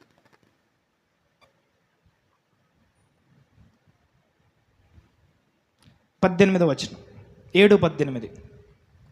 నా యందు అనగా నా శరీరమందు మంచిది ఏదియు నివసింపదని నేను ఎరుగుదును. నా శరీరమందు మంచిది ఏది నివసింపదని నేను ఎరుగుదును. నెక్స్ట్, మేలైనది చేయవలెనను కోరిక నాకు కలుగుచున్నది గాని. చూడండి, మేలైనది చేయవలనని కోరిక నాకు కలుగుచున్నది. ఈ మేలైనది చేయాలన్న కోరిక ఎవరిస్తారు నీకు? దేవుని వాక్యం ఇస్తుంది. హల్లెలూయా. కానీ ఎప్పుడైతే వాక్యం ప్రకటింపబడుతుందో ఆ మేలైనది చెయ్యాలి అని చెప్పేసి నీ కోరిక కలిగిద్ది. ఎంతమందికి కలగదు? ఎవరినైనా డాక్టర్ని చూశారనుకో, నేను డాక్టర్ అవ్వాలని కోరిక ఎంతమందికి రాదు? అందరికీ వస్తుంది. ఎవరైనా కారులో తిరిగేటోని చూశారనుకో, నేను కారులో తిరగాల, దేవుడు నాకు కాసు ఇస్తే నేను కారు కొనుక్కోవాలా అని చెప్పేసి ఎంతమందికి రాదు కోరిక? అందరికీ వస్తుంది. సరే, ఎవడైనా మంచి ఇల్లు కట్టుకోవడం మీరు చూశారనుకో, మీకు రాదా? నేను కూడా మంచి ఇల్లు ఉంటే బాగుంటుంది, మేలైనది చేయాలనే కోరిక నాకు కలుగుతున్నది. కానీ ప్రాబ్లం ఏంటో తెలుసా? చదవండి, నెక్స్ట్ ఏముందో. దానిని చేయుట నాకు కలుగుటలేదు. ఇప్పుడు చెప్పండి, అంటే మంచిగానే ఆలోచిస్తున్నాను, మేలైన చేయాలని నాకు ఊహ వస్తుంది, కానీ చేసే సామర్థ్యము లేదు అంటున్నాడు. ఎంతమందికి అర్థమని చెప్పేది? చేయడానికి కావాల్సిన సామర్థ్యం మాత్రము రావట్లే. ఆలోచిస్తే మంచిగానే ఆలోచిస్తున్నా, కానీ ఆ మంచి ఆలోచన నెరవేర్చడానికి కావాల్సిన సామర్థ్యం నా యందు రావట్లే. వాడిని 32 తిట్లు తిట్టా ఉదయాన్నే. ఈ దేవుని యొక్క వాక్యం విన్న తర్వాత పోయి వాడిని హద్దుకొని ఫోన్లేరా అని చెప్పాలనిపిస్తుంది. కానీ చేయగలుగుతున్నావా? నేనేంత తగ్గేది అట్లా. అంటే ఏంటి? లోపల మంచి ఆలోచన ఉంది, కానీ చేయగలుగుతున్నావా? లేకపోతుంది. దేవుని వాక్యం ఏం చెప్తుంది? చెయ్యాలా, బీదవారికి ఇవ్వాలా, వెదజల్లి ఇచ్చువారి యొక్క నీతి నిరంతరం నిలుస్తుంది అని చెప్పేసి వాక్యం చెప్తుంది. సో ఇవ్వాలా అని చెప్పినప్పుడు నీకు వెంటనే మనసు పుట్టిద్ది, ఇయ్యాలా, నిజంగా ఈ వారం ఏదో ఒకటి చెయ్యాలా పేదవారికి, ఈ వారం ఏదో ఒకటి, ఒక బిర్యానీ లేకపోతే ఏదో ఒకటి పెట్టాలి పేదవారికి అని చెప్పేసి పోతావు. ఆ వారం అంతా నువ్వు తింటాను తప్పితే ఏముండదు అక్కడ. సో అనుకుని అన్నీ చేయగలుగుతున్నావా? చేయలేకపోతున్నా. అంటే నీకు కోరిక వస్తుందిలే, కానీ దాన్ని సిద్ధింపజేసే సామర్థ్యం రావట్లే. దీనివల్ల ఏంటి అంటే, చూడండి, దేవుని యొక్క వాక్యము నెరవేర్చబడాలి అంటే ఏం చేయాలంటే, ఫస్ట్ వినాలి, రెండోది ధ్యానించాలి, మూడోది ఏంటి? జరిగించాలి. ఇప్పుడు మేలైన ఆలోచన ఒక్కటే నీకు వస్తే సరిపోద్దా? సరిపోదు. దాన్ని ఏం చేయాలి? ధ్యానించాలి. రెండోది ఏం చేయాలా? జరిగించాలి. అప్పుడే నీకేమవుతుంది? అది ఆశీర్వాదం కింద మారుతుంది. ఇలా జరగకుండా ఈ ప్రాసెస్కి అడ్డుపడేది ఏంటి? నీ లోపల ఉన్న దుర్గము. ఎంతమందికి అర్థమని చెప్పేది? ఈ లోపల ఉన్న దుర్గము నువ్వు దేవుని యొక్క జ్ఞానమును ఆలోచించిన ప్రతిసారి అది అడ్డగిస్తూ ఉంటుందంట. ఎందుకు? మొదట నిన్ను ఒకడు అమ్మేశాడు. మీరు ఒకవేళ తిట్టుకుంటే నీ లోపల ఉన్నదానికి తిట్టుకోవాల్సిందే, నిన్ను అమ్మేసిన వాడిని తిట్టుకోవాలా. ఎంతమందికి అర్థమవుతుంది? అలాగా ఏమవుతుందంట, ఇప్పుడు నువ్వు తలంచేది ఒకటి, చేసేది ఒకటి. అందరు చాలామంది నువ్వు చెప్తా కానీ ఎందుకు చెయ్యరా? చదవండి అమ్మ, నెక్స్ట్ ఏం జరిగిందో. నేను చేయగోరు మేలు చేయక చేయగోరని కీడు చేయుచున్నాను. చెయ్యగోరిన మేలు చేయక దేని చేస్తున్నాడంట?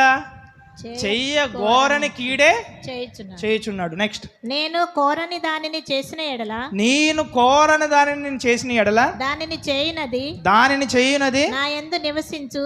మళ్ళీ చూడండి, నేను చెయ్యని దానిని చేసిన ఎడల నా యందు నివసించు. పాపమే గాని ఇకను నేను కాదు. ఇక నేను కాదు అంటే ఎవరు ఇక్కడ? మళ్ళీ ఆత్మ. ఈరోజు సగం వాక్యం ఎగిరిపోయింది చాలా మందికి. ఇదంతా వద్దు, కంక్లూజన్కి వచ్చేద్దామా? నేర్చుకుందామా?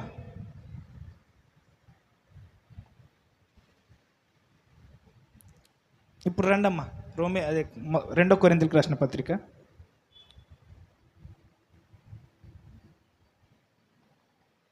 చదవండి, ఇది కూడా కంప్లీట్ చేసేసి వెళ్ళిపోతాం. ఇదే చదవండి. Next continue. ఎక్కడ చదివారు? ఎన్నో వచనం వరకు అయిపోయింది? 20 21 వచనం చదవండి.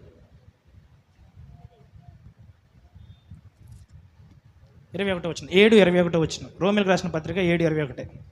నా యందు నివసించు పాపమే గాని ఇకను నేను కాదు కాబట్టి మేలు చేయగోరు నాకు కీడు చేయుట కలుగుచున్నదని మేలు చేయ నాకు కీడు చేయ కలుగుచున్నదని ఒక నియమము నాకు కనబడుచున్నది. ఏం కనిపిస్తుందంట? నియమము. ఇది నియమము అంటే చాలా పెద్దది చెప్పాలని నేను ఇంక దాన్ని వర్ణించలే. కానీ సూర్యుడు ఎప్పుడైనా వేరే దిక్కును ఉదయించాడా? మీరు ఎప్పుడు ఏ దిక్కును చూస్తారు? సూర్యుడు ఉదయాన్నే తూర్పు దిక్కున. ఏ దిక్కుకి వెళ్ళడం చూస్తారు? ఉత్తర దక్షిణాలు అన్నీ తిరిగి లాస్ట్కి అడిపోతుందా? ఒకరోజు మీ ఇంట్లో, ఒకరోజు వాళ్ళ ఇంట్లో, ఒకరోజు వాళ్ళ ఇంట్లో. ఏ ఇంటికి ఇన్వైట్ చేస్తే ఆ ఇంటికి వస్తుందా? నువ్వు ఎన్నిసార్లు సూర్యుని ఈ పక్క రమ్మని చెప్పేసి పిలిచినా కూడా అది ఏ పక్క వస్తుంది? ఉదయాన్నే తూర్పు దిక్కున ఉదయించి సాయంత్రం అయ్యేసరికి పడమర దిక్కున అస్తమిస్తాడు. అదేంటి? అదొక నియమం. అది దేవుడు పెట్టినటువంటి ఆదిలోనే పెట్టిన నియమం. అది ఎప్పుడు నియమానికి వ్యతిరేకంగా సృష్టి పనిచేయదు. తెలుసా మీకు? స్టార్లు అప్పుడప్పుడు పడిపోవడం చూసారా? చూడలేదా? ఎంతమంది స్టార్లు పడిపోవడం చూశారు? జుమ్ అని చెప్పేసి ఆ చెట్టు మీద లేకపోతే దూరంగా. ఎంతమంది స్టార్లు కదలడం చూశారు? ఈ స్టార్లు ఎలా కదులుతాయంటే తెలుసా? ఇవి వాటి యొక్క వయసు పరిమితి అయిపోయిన తర్వాత అవి భూమి దిశగా పంపించబడతాయి అంట. అంటే భూమి దగ్గర ఉన్న ఆకర్షణ శక్తి లాక్కుంటూ ఉంటుందంట నక్షత్రాలు. ఎప్పుడైతే భూమి యొక్క ఆకర్షణ శక్తిలో భూమి యొక్క దాన్ని ఏమంటారు, ఆ వాతావరణంలోనికి వచ్చిన ప్రతిసారి ఏమైపోద్దంట అంటే నక్షత్రము తన సామర్థ్యాన్ని అంతా కోల్పోయి జీరో అయిపోతుందంట. అలాగేగా జరిగేది. అంతేగాని ఎప్పుడైనా నక్షత్రం వచ్చి భూమి గుద్దుకోవడం చూసారా? చూడలేదు. కానీ నక్షత్రం భూమి దగ్గరికి రావడం చూశారు. అవన్నీ చెట్ల మీద పడ్డము, తర్వాత నెక్స్ట్ వచ్చేసి ఇలా పడ్డము, అవన్నీ చూశారులే. కానీ భూమికి తగలడం చూడలేదు కదా. అంటే దేవుడు వాడికి నియమం పెట్టాడు. వాళ్ళ కాలం అయిపోయిన తర్వాత భూమి వైపు నడిపింపబడాలి. ఆ సమయం అయిపోయిన తర్వాత ఏమైపోవాలి? అక్కడితోటి అది ఆగిపోవాలి. ఈ నియమానికి వ్యతిరేకంగా ఏమైనా పనిచేస్తున్నాయా? పనిచేయట్లా. ఇవన్నీ నియమాలు చాలా ఉంటాయి బైబిల్లో నియమాలు. మీకు ఇంకో విషయం తెలుసా? విశ్వాసం అనేది కూడా ఒక నియమం. విశ్వాసం అనేది కూడా ఒక నియమం. రాసుకోండి. విశ్వాసం అనేది కూడా ఒక నియమం. రాసుకోండి. చూపిస్తా, అది కూడా చూపిస్తా. హెబ్రీయులకు రాసిన పత్రిక 11వ అధ్యాయము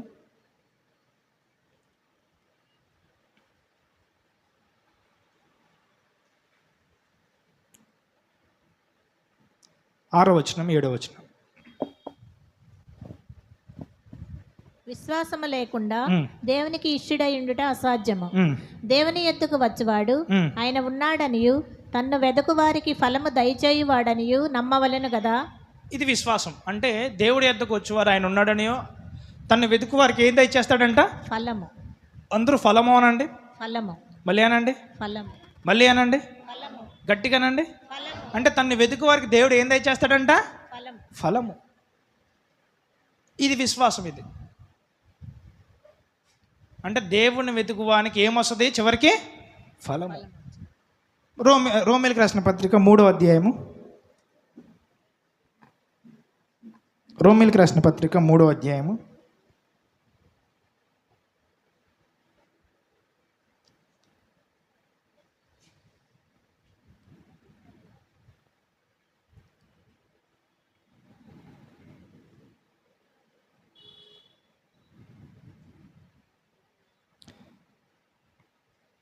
25వ వచనం నుంచి 24 నుంచి చదవండి.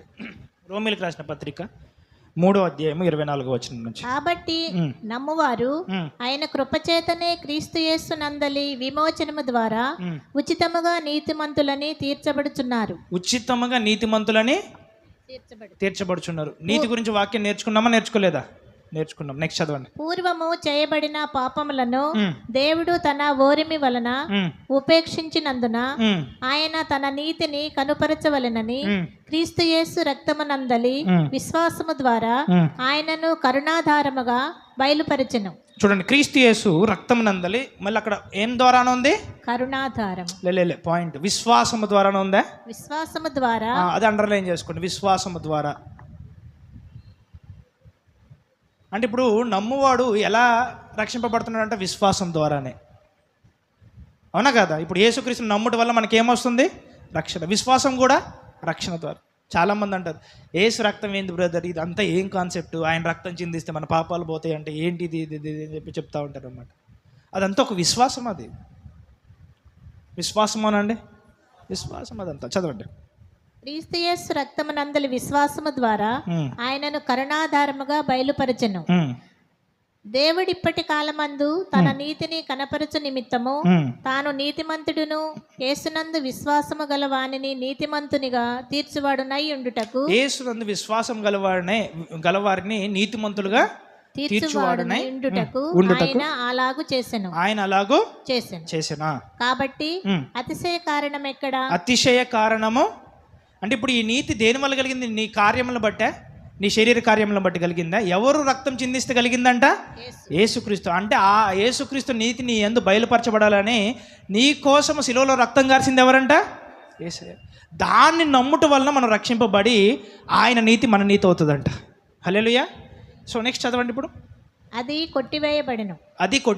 అతిశయ కారణం ఎక్కడంటే నీ యొక్క సామర్థ్యాన్ని బట్టి నువ్వు ఆ నీతి సంపాదించలేదు కాబట్టి నీకు అతిశయ కారణం ఇప్పుడు లేదు అంటున్నాడు దేవుడు. చదవండి. ఎట్టి న్యాయమును బట్టి అది కొట్టివేయబడెను. క్రియా న్యాయమును బట్టియా? కాదు, విశ్వాస న్యాయమును బట్టియే. కాదు, దేన్ని బట్టి అంట? విశ్వాసం. అంటే విశ్వాసం అనేది కూడా ఒక నియమము. ఎంతమందికి అర్థమైంది?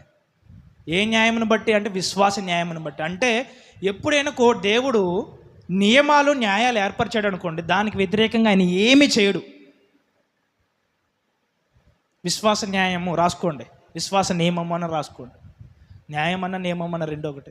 అంటే ఇప్పుడు విశ్వాసాన్ని ఏర్పరిచింది ఎవరు? దేవుడే. విశ్వాసం లేకుండా దేవుడికి ఇష్టడే ఉండుట అసాధ్యం. ఎందుకు అసాధ్యం అన్నాడు ఇప్పుడు అర్థమవుతుందా? ఆ నియమం నియమించింది ఎవరు? దేవుడే. ఇప్పుడు ఆ నియమం లేకుండా వస్తే విశ్వాసం అంటే ఏంటంట? నిరీక్షింపబడు వాటి యొక్క నిజస్వరూపం. ఆయన యొద్దకు వచ్చేవారు ఆయన ఉన్నాడని, ఆయన వెతుకువానికి ఏం దయచేస్తాడంట? ఫలము. అంటే నువ్వు ఫలం పొందుకోవాలంటే నీకున్న ఏకైక మార్గం ఏంటి? విశ్వాస మార్గం. ఈ మార్గం గుండా తప్ప నువ్వు దేవుని అద్భుతాలను నువ్వు పొందుకోలేవు. ఎందుకు? అదొక న్యాయము, అదే ఒక నియమం. కాబట్టి విశ్వాసం అనేది ఒక నియమం. అందుకే నియమాలు చాలా పెద్దవి చెప్పాలంటే. నువ్వు నియమాలకు వ్యతిరేకంగా వెళ్తే నీ కార్యాలు జరగవు. అందుకే నియమము అన్న న్యాయం అన్న కొన్ని నువ్వు చూసుకోవాలి, క్షుణ్ణంగా చూసుకొని ఆ ప్రకారం పాటించాలి. హల్లెలూయా. హల్లెలూయా. ఎక్కడ? రోమీయులకు రాసిన పత్రిక 7:7 వచ్చేసేయండి.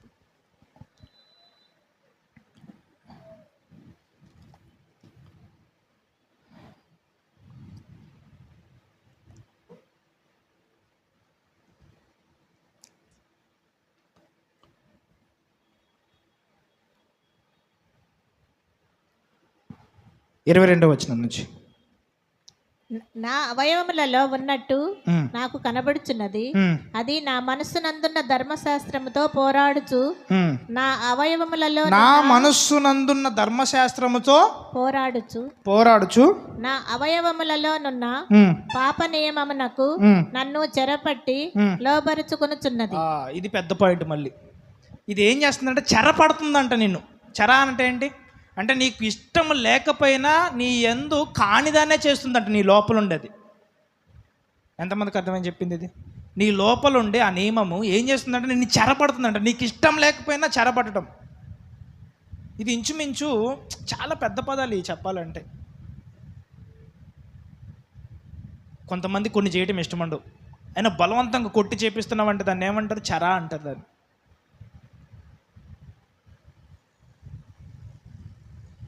కొంతమంది చూడు, యవ్వనస్తులు ఫ్రెండ్స్ తాగుడికి అలవాటు చేయడానికి ఏం చేస్తారు అని చెప్పేసి అంటే బలవంతంగా తాపిస్తూ ఉంటారు. వాడు వద్దన్నా, వాడు వ్యతిరేకించిన లేను తాగాల్సిందే అని చెప్పి నోట్లో పోస్తూ ఉంటారు. అంటే వీటిని ఏం బలవంతంగా లోపరుచుకోవడం అంటారు. దాన్ని బలవంతంగా లోపరుచుకోవడం అంటే నీ లోపల ఉన్న మంచిని, నీ లోపల ఉన్న చెడు ఏం చేస్తుందంటే బలవంతంగా లోపరుచుకుంటుందంట. అది నీకు ఇప్పుడు మంచి చేయాలని చెప్పేసి అంటే చేస్తావా? చేయలేవు. ఎందుకు? అది నిన్ను బలవంతంగా ఏం చేస్తుంది? ఆ మంచినంతా అణిచిపెట్టేస్తుంది. ఇది ఆదాం చేసిన తప్పు. ఎంతమంది ఇప్పుడు అర్థమైందా? ఆదాం చేసిన పాపం ఏంటో ఇప్పుడు ఎంతమందికి అర్థమైంది?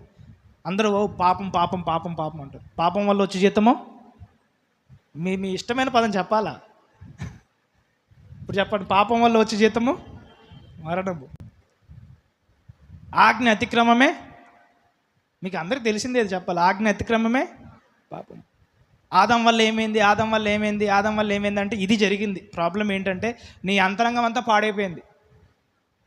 మనుషుని యొక్క హృదయాలోచన ఎల్లప్పుడూ వాడికి మంచి తలంపులు ఉన్నాయి, కానీ ఏది అణిచివేస్తుంది? నీలో ఉన్న చెడు స్వభావము ఆ మంచి తలంపులన్నింటిని ఏం చేస్తుందంట? అణిచివేస్తుంది, చెరపట్టేస్తుంది. ఇక్కడే ప్రాబ్లం వచ్చింది. మరి ఇట్టి దౌర్భాగ్యపు స్థితి నుంచి మన ఎవడు విడిపించాలా? ఇట్లాంటి పరిస్థితి నుంచి మనం విడిపించి మంచిని మంచిగా చేసేది మరి ఎవరి ద్వారా అవుతుంది సాధ్యం? ఎవరి ద్వారా? యేసుక్రీస్తు ద్వారా. సరే, అది అక్కడికి వద్దాం. ఇప్పుడు రండి, ఎక్కడికంటే 2 కొరింథీయులకు రాసిన పత్రిక 10వ అధ్యాయము అయిపోయింది. 10వ అధ్యాయము 3వ వచనం నుంచి.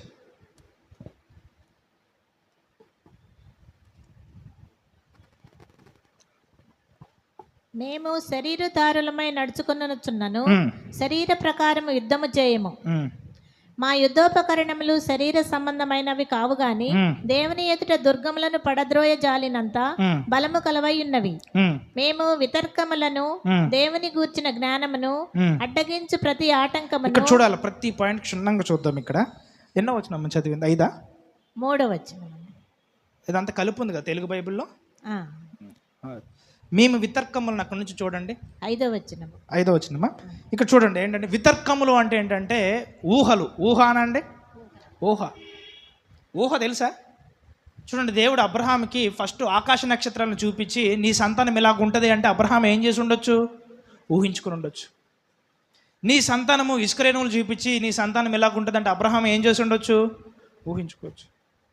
ఇది ఏం చేస్తుందంట అంటే చూడండి, మేము వితర్కములను అంటే ఊహ. రెండోది, దేవుని గూర్చిన జ్ఞానమును అడ్డగించు ప్రతి ఆటంకమును ఏముంది అక్కడ?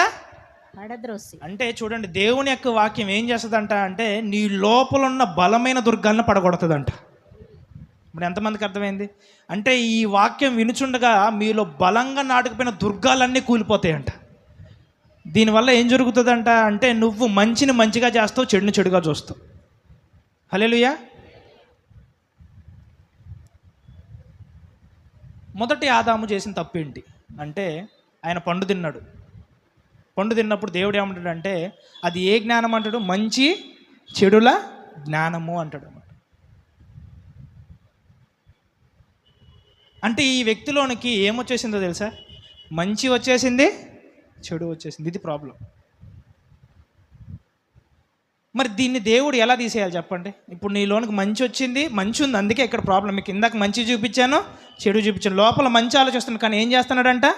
చెడు చేస్తున్నాడు. అంటే ఒక వ్యక్తిలో ఆ పండు వల్ల ఏమొచ్చేసింది? మంచి చెడు వచ్చింది. మరి చెడు వస్తే వచ్చింది బ్రదర్, మరి మంచి కూడా వచ్చింది కదా అంటే ప్రాబ్లం ఏంటంటే ఈ చెడు మంచిని ఏం చేస్తుందంట? బలపట్టి చెరపట్టి అణిచివేసి లాస్ట్కి ఏం జరిగిస్తుందంట? చెడే.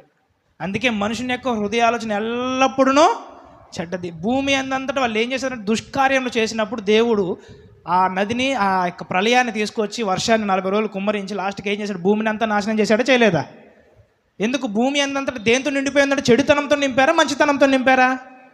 చెడుతనంతో నింపారు. ఇప్పుడు మరి ఈ చెడు పోవాలా, కేవలం మంచి మిగలాలా అంటే మరి ఏం చేయాలా? యేసుక్రీస్తు రక్తము ద్వారా ఆ లోపల ప్రవేశించిన చెడునంతా దేవుడు కడిగివేసి పరిశుద్ధాత్మ అనే తన ఆత్మను పంపడం ద్వారా నీలోనికి నీతి కలిగినది. ఆ నీతి చెడు తెలియదు. ఆ నీతికి దేవుడు ఒక్కడే మంచివాడు. ఎవరు? దేవుడు ఒక్కడే. ఈ భూలోకంలో ఏ మనిషిని మీరు నమ్మనవసరం లేదు, దేవుడు ఒక్కడే మంచివాడు అని బైబిల్ చెప్తుంది. ఇంకో వచనం చూపిస్తా చూడండి. 2 తిమోతికి రాసిన పత్రిక 2 తిమోతికి రాసిన పత్రిక 2వ అధ్యాయము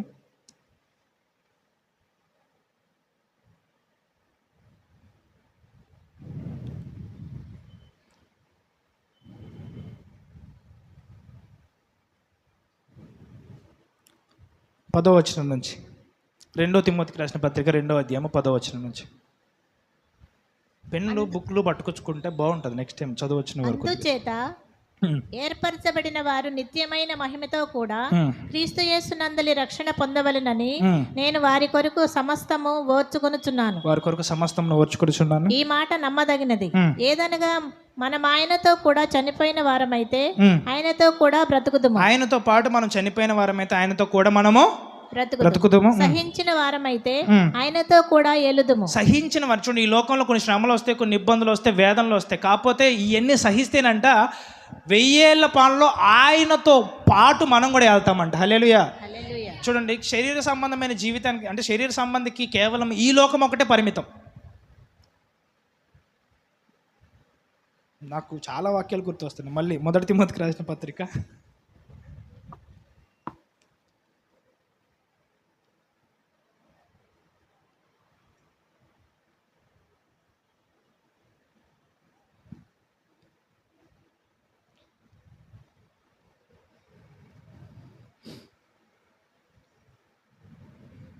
1 తిమోతికి రాసిన పత్రిక 4వ అధ్యాయం 8వ వచనం. ఇది మళ్ళీ ఇక్కడ రావాలి, గుర్తుంచుకోండి.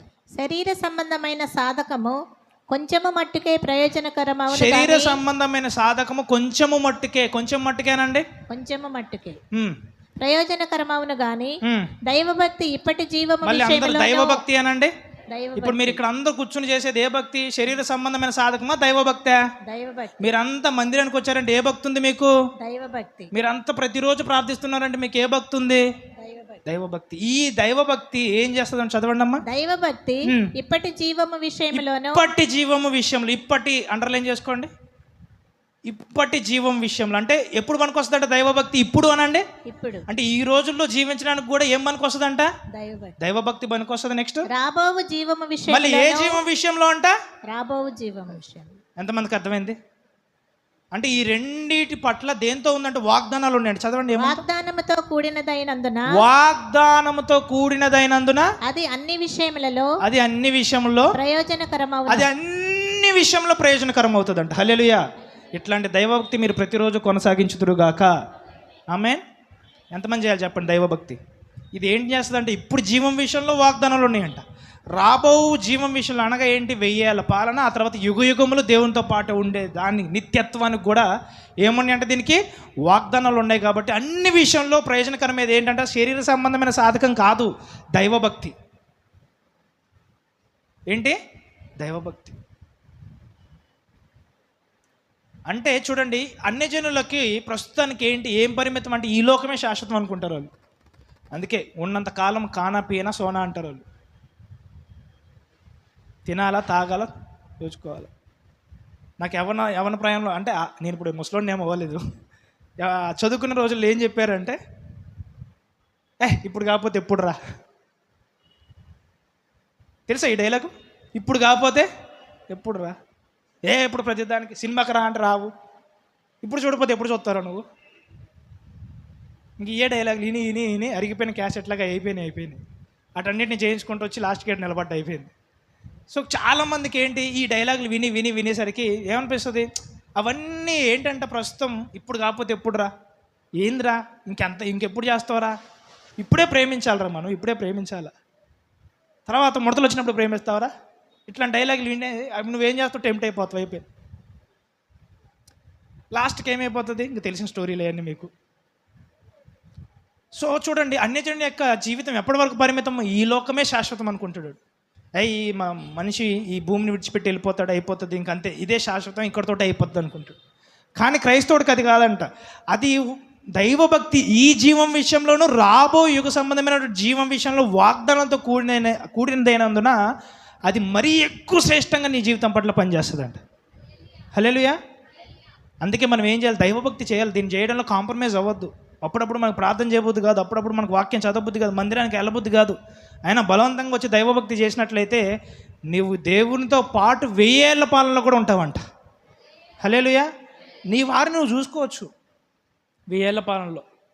చూడండి, నేను చెప్తున్నా, ఈ జీవితం శాశ్వతమైనది కాదు. It's not permanent for ever. ఈ భూమి మీద మోస్ట్ బలం ఉంటే దేవుడు ఏమంటారు తెలుసా? 80. ఎక్కువ బలం ఉంటే 80 దాడతారంటాడు. సంవత్సరం ఎలా పోతుంది, సంవత్సరం ఎలా వస్తుందో మీకు తెలుసా?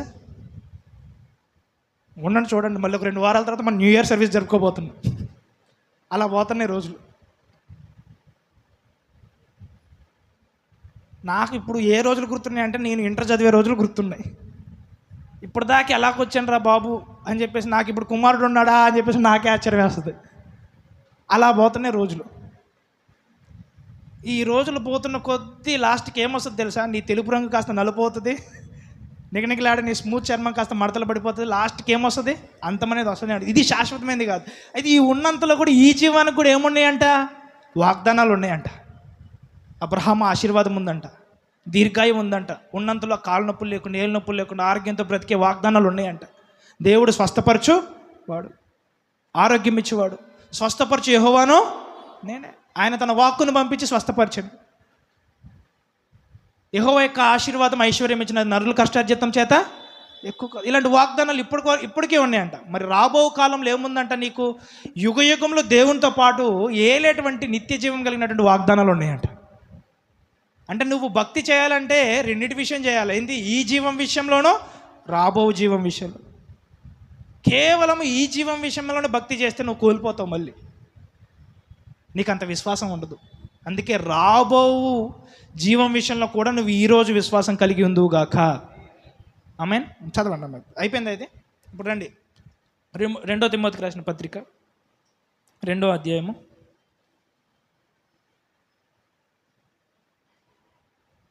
11వ వచనం నుంచి.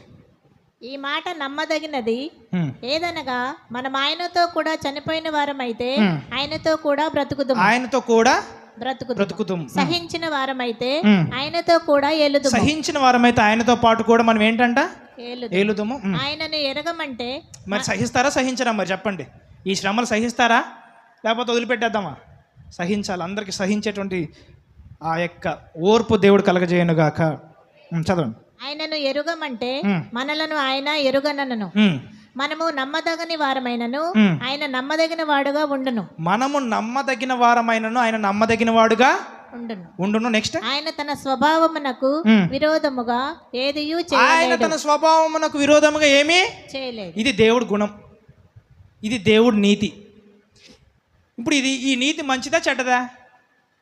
మంచిదా చెడ్డదా? ఆయన తన స్వభావమునకు విరోధంగా ఏమీ చేయలేడు. మనము నమ్మదగిన వారమైనను ఆయన నమ్మదగేవాడంట. అంటే నువ్వు అప్పుడప్పుడు ఫెయిల్ అవుతావు, విఫలమవుతావు, కానీ దేవుడు అసలు విఫలం అవ్వడంట. ఆయన దగ్గర మంచి తప్ప చెడు ఏమన్నా ఉందా? దేవుడు మంచివాడు. యేసుక్రీస్తు కూడా అంటాడన్నమాట. అంటే సద్బోధకుడా అంటే, నువ్వు నాకెందుకు సద్బోధకుడా అంటున్నావు? దేవుడు తప్ప మంచివాడు ఎవడు లేడు అంటాడు. అంటే ఈ లోకంలో యేసే దృష్టికి ఏంటి? దేవుడు తప్ప మంచివాడు ఎవడు లేడని. అంటే ఎప్పుడైతే దేవుని యొక్క మంచివాడు అనేది ఎవరి స్వభావం? దేవుని స్వభావం. అయితే నువ్వు ఎప్పుడైతే రక్షింపబడ్డావో, ఎప్పుడైతే యేసుక్రీస్తు రక్తం వల్ల కడగబడ్డావో, ఆ దేవునిలో ఉండేటువంటి మంచి స్వభావాన్ని నీలోనికి పంపించి ఇప్పుడు నీలో ఉన్న చెడుని జయింపజేస్తాడంట. అదే దేవుని నీతి. ఎంతమందికి అర్థమైంది? ఆ మంచి స్వభావాన్ని, ఆ మంచి నీతిని నీలోనికి విశ్వాసం ద్వారా పంపించి నీలో ఉన్న చెడునంతటిని తీసివేసి ఆ మంచినే జీవింపజేస్తాడంట. అదే పరిశుద్ధాత్మని యొక్క పని. ఇప్పుడు చెప్పండి, ఇప్పుడు ఆ చెడు పోతుందా? పోతుంది. ఆ బలమైన దుర్గాలన్నీ విరిగిపోతాయా? విరిగిపోతాయి. ఎందుకు? నీలో ఏం పంపించాడు దేవుడు? తన నీతిని పంపించాడు కాబట్టి నీ బలహీనతలన్నింటినీ జయించే సామర్థ్యం ఆ నీతికి ఉంది. నీలో పరిశుద్ధాత్మ దేవుని పంపించాడు కాబట్టి నువ్వు ఏదైతే చేయడానికి సామర్థ్యం నీకు ఆ రోజు సరిపోలేదో, ఇప్పుడు తన ఆత్మ ద్వారా చేయుటకు సామర్థ్యం ఇస్తాడు దేవుడు నీకు. ఇది దేవుని నీతి అంటే. హల్లెలూయా. ఇప్పుడు చెప్పండి, ఇప్పుడు నీ సామర్థ్యం బట్టే.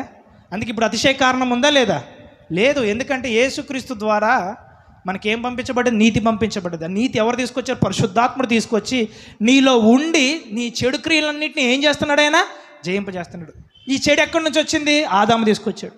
అది నీలో ఏం చేస్తుంది? దేవుని జ్ఞానాన్ని అంతా అడ్డగిస్తుంది. ఇప్పుడు ఈ మంచినే చేయుటకు సామర్థ్యం ఇచ్చేవాడు ఎవడు? పరిశుద్ధాత్మ దేవుడు. ఇప్పుడు అంటున్నాడు, ఏమంటున్నాడు? ఇందాక మనం మొదటి వచనం చదివేసి, ఆత్మ ద్వారా శరీర కార్యాలను జయించిన ఎడల మీరు జీవించెదరు అన్నాడు. చూసారా? ఈ ఆత్మ ద్వారా శరీర కార్యాలను జయించడానికి సామర్థ్యం ఇచ్చేది ఎవరు? పరిశుద్ధాత్మ దేవుడు. ఈ పరిశుద్ధాత్మ దేవుడు ఎలాగొచ్చాడు? యేసుక్రీస్తు రక్తము కారిస్తే కానీ రాలేదంట. నేను వెళ్తేనే కానీ పరిశుద్ధాత్ముడు మీ వద్దకు ఏముంటుంది? వస్తాడని ఉంటుందా, రాదని ఉంటుందా? రాడు. నేను వెళ్ళి ఎవరిని పంపిస్తానో? ఆదరణకర్తను. ఆయన వచ్చి మిమ్మల్ని ఎక్కడ నడిపిస్తాడు? సర్వసత్యంలోనికి. హల్లెలూయా. ఇప్పుడు చెప్పండి, ఇప్పుడు ఎంతమంది సర్వసత్యంలోనికి వెళ్ళే అధికారం ఉంది? ఎంతమంది దేవుని సామర్థ్యంలోకి ప్రవేశించవచ్చు? ఎంతమంది దేవుడు చెప్పిన మంచి చేయొచ్చు. ఇప్పుడు నీకేంటో తెలుసా? ఇప్పుడు ఆ డైలాగ్ మారిపోయింది. ఆ డైలాగ్ మార్చేయాలి. చదవండి ఒకసారి రోమిలకు రాసిన పత్రిక 7వ అధ్యాయం. ఎక్కడి నుంచి ఆపేశారు? ఎక్కడి నుంచి చదవండి.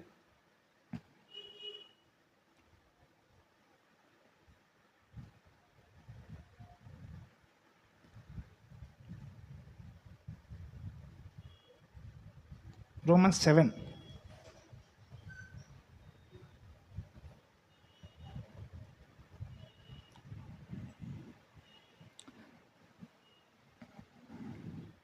ఇరవై 4వ వచనం నుంచి. అయ్యో నేనెంత దౌర్భాగ్యుడను. చెప్పండి. అయ్యో నేను ఎంత దౌర్భాగ్యుడను అనండి, పర్లేదు. అయ్యో నేను ఎంత దిక్కుమాలిన వాడును. ఇట్టి మరణమునకు లోనగు శరీరము నుండి. ఇవి ఎట్లా నడిపిస్తాయంటే పాపం వల్ల వచ్చే జీతము మరణం. ఎట్లా నడిపిస్తాయి అంటే నీకు ఈ లోపల దేవుని జ్ఞానాన్ని అడ్డగించే చెడుతనం అంతా ఎట్లా నడిపిస్తుంది నీకు? మరణంలోనికి. ఇట్టి మరణం నుండి, ఇట్టి మరణమునకు లోనగు శరీరము నుండి నన్ను ఎవడు విడిపించును. ప్రశ్న ఏంటంటే మనల్ని విడిపించేది ఎవరు? చివరికి ఇట్లాంటి పరిస్థితి నుంచి మనం విడిపించేది ఎవరు? ఆ చెర పట్టుకుని పోయే చెడుతనం నుంచి మనం విడిపించేది ఎవరు అనేది ప్రశ్న. చదవండి. మన ప్రభు అయిన యేసుక్రీస్తు ద్వారా. హల్లెలూయా. ఎవరి ద్వారా? మన ప్రభు అయిన యేసుక్రీస్తు ద్వారా. సొల్యూషన్ వచ్చిందా, రాలేదా? లాస్ట్కి ఇన్ని మాట్లాడి లాస్ట్కి ఒక్క సెంటెన్స్లో ఆన్సర్ చెప్పేశాడు, అయిపోయింది. మన ప్రభు అయిన యేసుక్రీస్తు ద్వారా దేవునికి కృతజ్ఞతాస్తుతులు చెల్లించుచున్నాను. నేను దేవునికి ఏం చెల్లించున్నాను? పని జరిగింది కృతజ్ఞతాస్తుతులు చెల్లిస్తారా? పని జరగక ముందే చెల్లిస్తారా? పని జరిగింది కాబట్టి ఆయన జీవితంలో ఇప్పుడు ఆయన దేవుడికి ఏం చెల్లిస్తున్నాడు? సంగమ మీరు కూడా దేవుని కృతజ్ఞతాస్తుతులు చెల్లించుదురుగాక. పని జరిగిందా, జరగలేదా? యేసుక్రీస్తు రక్తం ద్వారా పని జరుగుతుందా, జరగట్లేదా? నీ మనస్సాక్షిని శుద్ధీకరిస్తుందా, శుద్ధీకరించట్లేదా? శుద్ధీకరిస్తుంది. అట్లాంటి పౌలు గారు ఇప్పుడు డైలాగ్ ఏం మారుస్తుందో చూపిస్తూ చూడండి.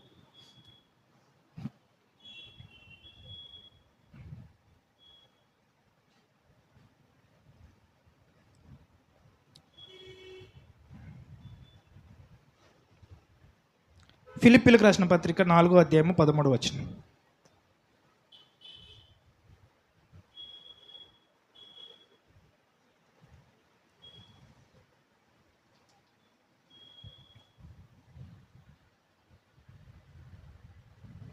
నన్ను బలపరచు క్రీస్తునందే. అందరు తీలేసి తీసారా? అందరు తీసారా?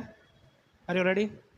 చదవండి. నన్ను బలపరచు క్రీస్తునందే. నన్ను బలపరచు క్రీస్తు. నిన్ను బలపరిచేది ఎవరు? ఇప్పుడు ఈ బలం లేక ఇంతకాలం నువ్వు ఓడిపోయావు.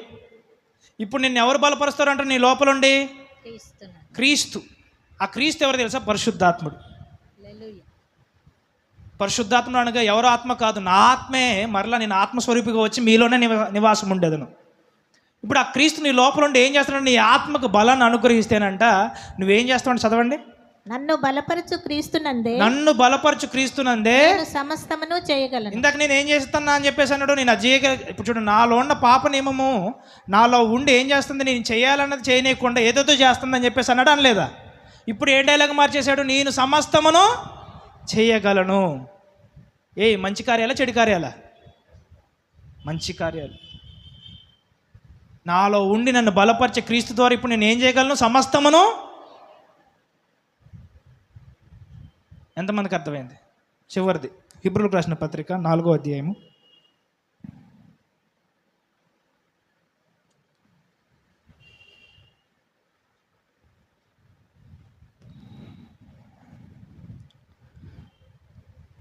12వ వచనం.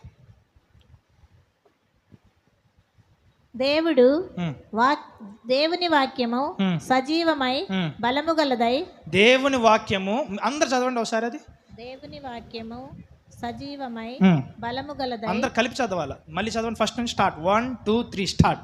దేవుని వాక్యము సజీవమై బలము గలదై రెండంచులు గల ఎటువంటి ఖడ్గము కంటే కొంతమందికి నటించడం కూడా రావట్లే. వాడిగా ఉండి ఉమ్.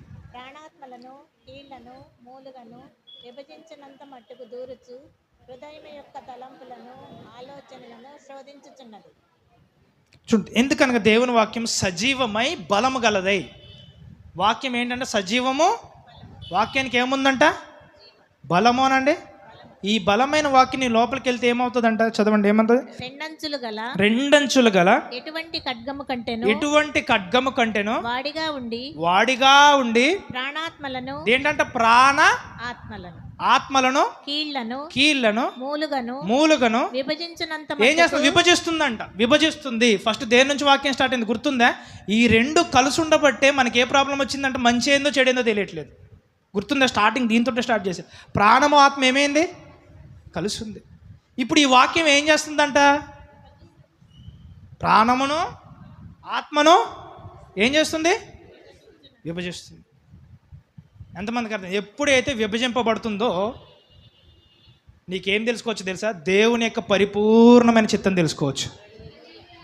ఎందుకు? యాండ్రన్ తలంపు వచ్చింది అనుకో, ఇది శరీర సంబంధమైన తలంపు, ఇది క్రీస్తుకు వ్యతిరేకంగా ఉంది, దీన్ని నేను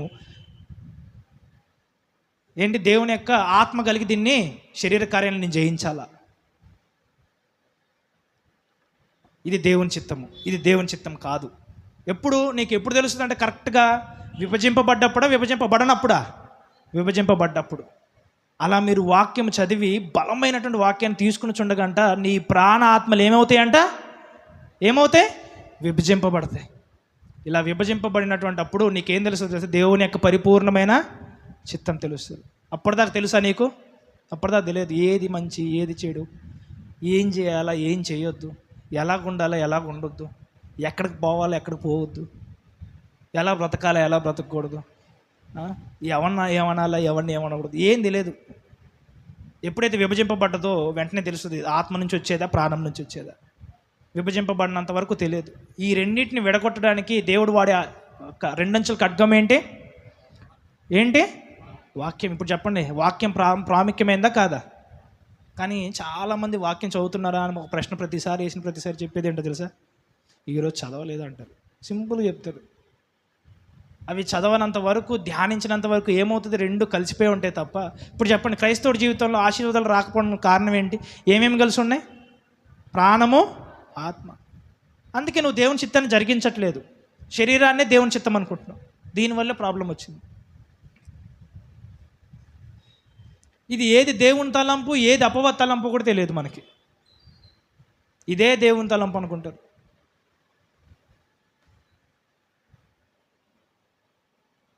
రోమిలకు రాసిన పత్రిక 12వ అధ్యాయం 2వ వచనం.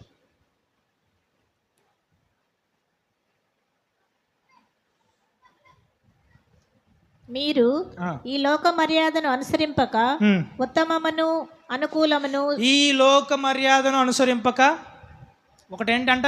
ఈ లోక మర్యాద ఉత్తమమును అనుకూలమును సంపూర్ణమునై ఉన్న దేవుని చిత్తమేదో పరీక్షించి చూడాలి. ఎన్ని ఉన్నాయి చెప్పండి అక్కడ? ఈ లోక మర్యాదను అనుసరింపక ఉత్తమం ఒకటి రాసుకోండి. ఉత్తమం. దేవుని యొక్క చిత్తాల్లో కూడా 3 రకాలు ఉన్నాయి. మళ్ళీ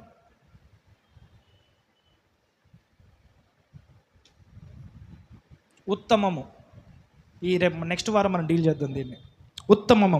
నెక్స్ట్ ఇంకోటి ఏంటి? అనుకూలము. రెండోది అనుకూలము.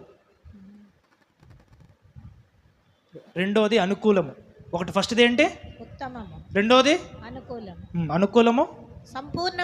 మూడోది ఏంటో తెలుసా? సంపూర్ణము. మూడోది సంపూర్ణమునై ఉన్న దేవుని చిత్తమేదో పరీక్షించి ఏం చేయాలంట? పరీక్షించి తెలుసుకున్నట్లు మీ మనస్సు మారి నూతన మగుట వలన రూపాంతరము పొందుడి. మనస్సు మారి నూతన మగుట వలన రూపాంతరత. ఈ మనసు మారినంత వరకు నీలో ఉన్నటువంటి ఆలోచనలే నీ దేవుని జ్ఞానాన్ని ఏం చేస్తూ ఉంటే అడ్డగిస్తూ ఉంటాయి. అందుకే మనసు కూడా ఏం చేయాలంట? మార్చబడాలి. ఎప్పుడైతే ఈ మనసు మార్చబడుతుందో అప్పుడు ఏమవుతుందో తెలుసా? నువ్వు దేవుని యొక్క ఏ చిత్తాన్ని తెలుసుకోవచ్చు తెలుసా? అనుకూలం కాదు, ఉత్తమం కాదు, సంపూర్ణమైన దేవుని చిత్తాన్ని తెలుసుకోవచ్చు. మళ్ళీ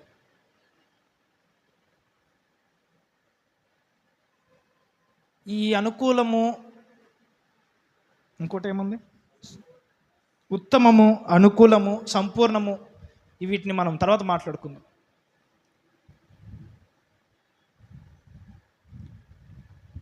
కొన్నిసార్లు సంపూర్ణమైన దేవుని చిత్తం తెలుసుకోవాలండి. నీకు ఇంకో విషయం చెప్పనా? బిలాము తెలుసా తెలియదా? మంచి ప్రవక్త, అబద్ధ ప్రవక్త? మంచి ప్రవక్త అన్న వాళ్ళు చేతులు పైకెత్తండి. బిలాము అనే వ్యక్తి మంచి ప్రవక్త. అసలు ఆ బిలాము అంటే తెలుస్తేనే అసలు చేయి పైకెత్తడానికి.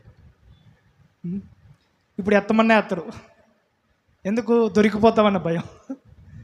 సో బిలాము అనే ప్రవక్త ఏ ప్రవక్త అంటే అబద్ధ ప్రవక్త. ఆయన మంచి ప్రవక్త కాదు. ఆయన ఇశ్రాయేల్ ప్రజలను ఏం చేస్తాడు? శపిస్తాడు. అక్కడ జరిగిన స్టోరీ ఏంటో తెలుసా మీకు? ఫస్ట్ దేవుడు ఆయనకు ప్రత్యక్షమయ్యి ఇశ్రాయేల్ ప్రజలను శపించడానికి నువ్వు వెళ్ళొద్దు అని చెప్తాడు. ఒకటోసారి ప్రార్థన చేసినప్పుడు. రెండోసారి ప్రార్థన చేసినప్పుడు కూడా ఏం చెప్తాడు? అదే చెప్తాడు. మూడోసారి ప్రార్థన చేసినప్పుడు కూడా ఏం చెప్తాడు? అదే, నువ్వు వెళ్ళొద్దు అని చెప్తాడు. ఇక చివరికి ఆయన మళ్ళీ ఆ ధన వ్యామోహాన్ని బట్టి ఆశ కలిగి మళ్ళీ ప్రార్థన చేస్తున్నాడు. దేవుడు ఏదైనా ఒకసారి చెప్తే వద్దు అంటే వద్దు అన్నట్టే లెక్క. దేవుడు ఒక్కసారి వద్దు అంటే వద్దు అన్నట్టు లెక్క. 3 సార్లు ప్రార్థన చేసిన అవసరం నీకేం బట్టే? ప్రార్థన చేశాడు, అయిపోయింది. 3 సార్లు అయిపోయింది. 3 సార్లు వద్దు అన్నాడు.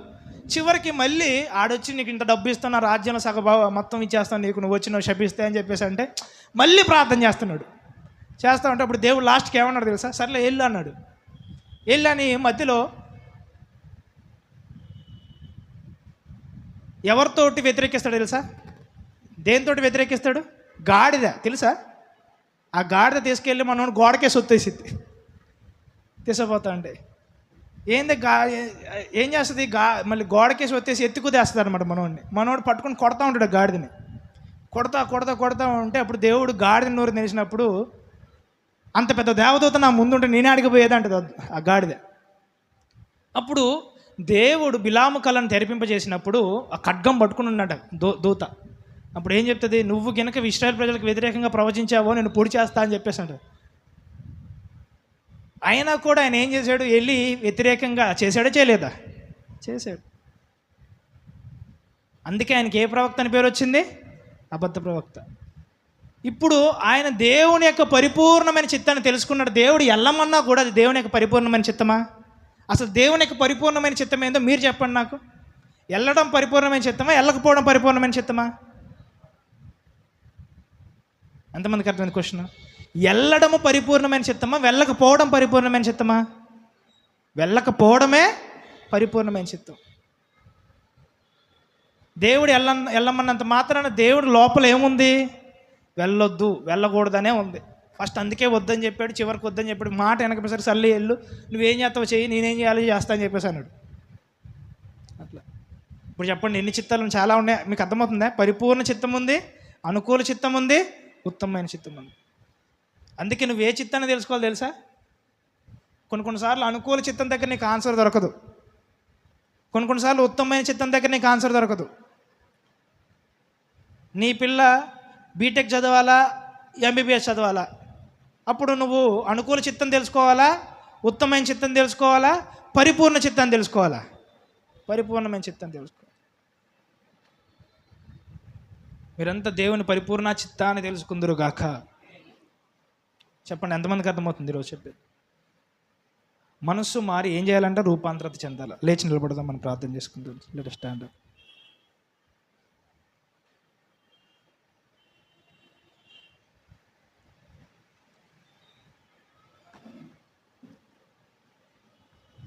ఏంది అది అరుపు వినపడుతుంది?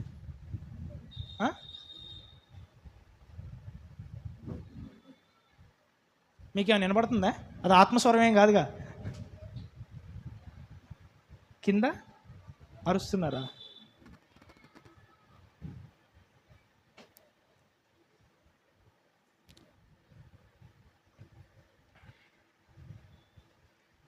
మీరు అక్కడే నిల్చుని ఉండి, అందరి దగ్గర సాక్రిమెంట్స్ వస్తాయి. Take your sacraments. రొట్టె ద్రాక్ష రసం ఇచ్చేసేయండి.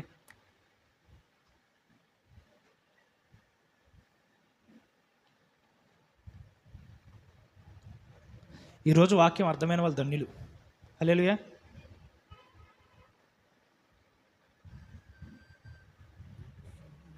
అర్థం కాని వారు మరీ ధన్యులు. మళ్ళీ పోయి యూట్యూబ్లోనండి. ఓకే, రెండోసారి విన్నట్టు ఉంటుంది. మొన్న వాక్యం అంతా విన్నారా? మొన్న బుధవారం రోజు వాక్యం అందరూ విన్నారా? వినండి.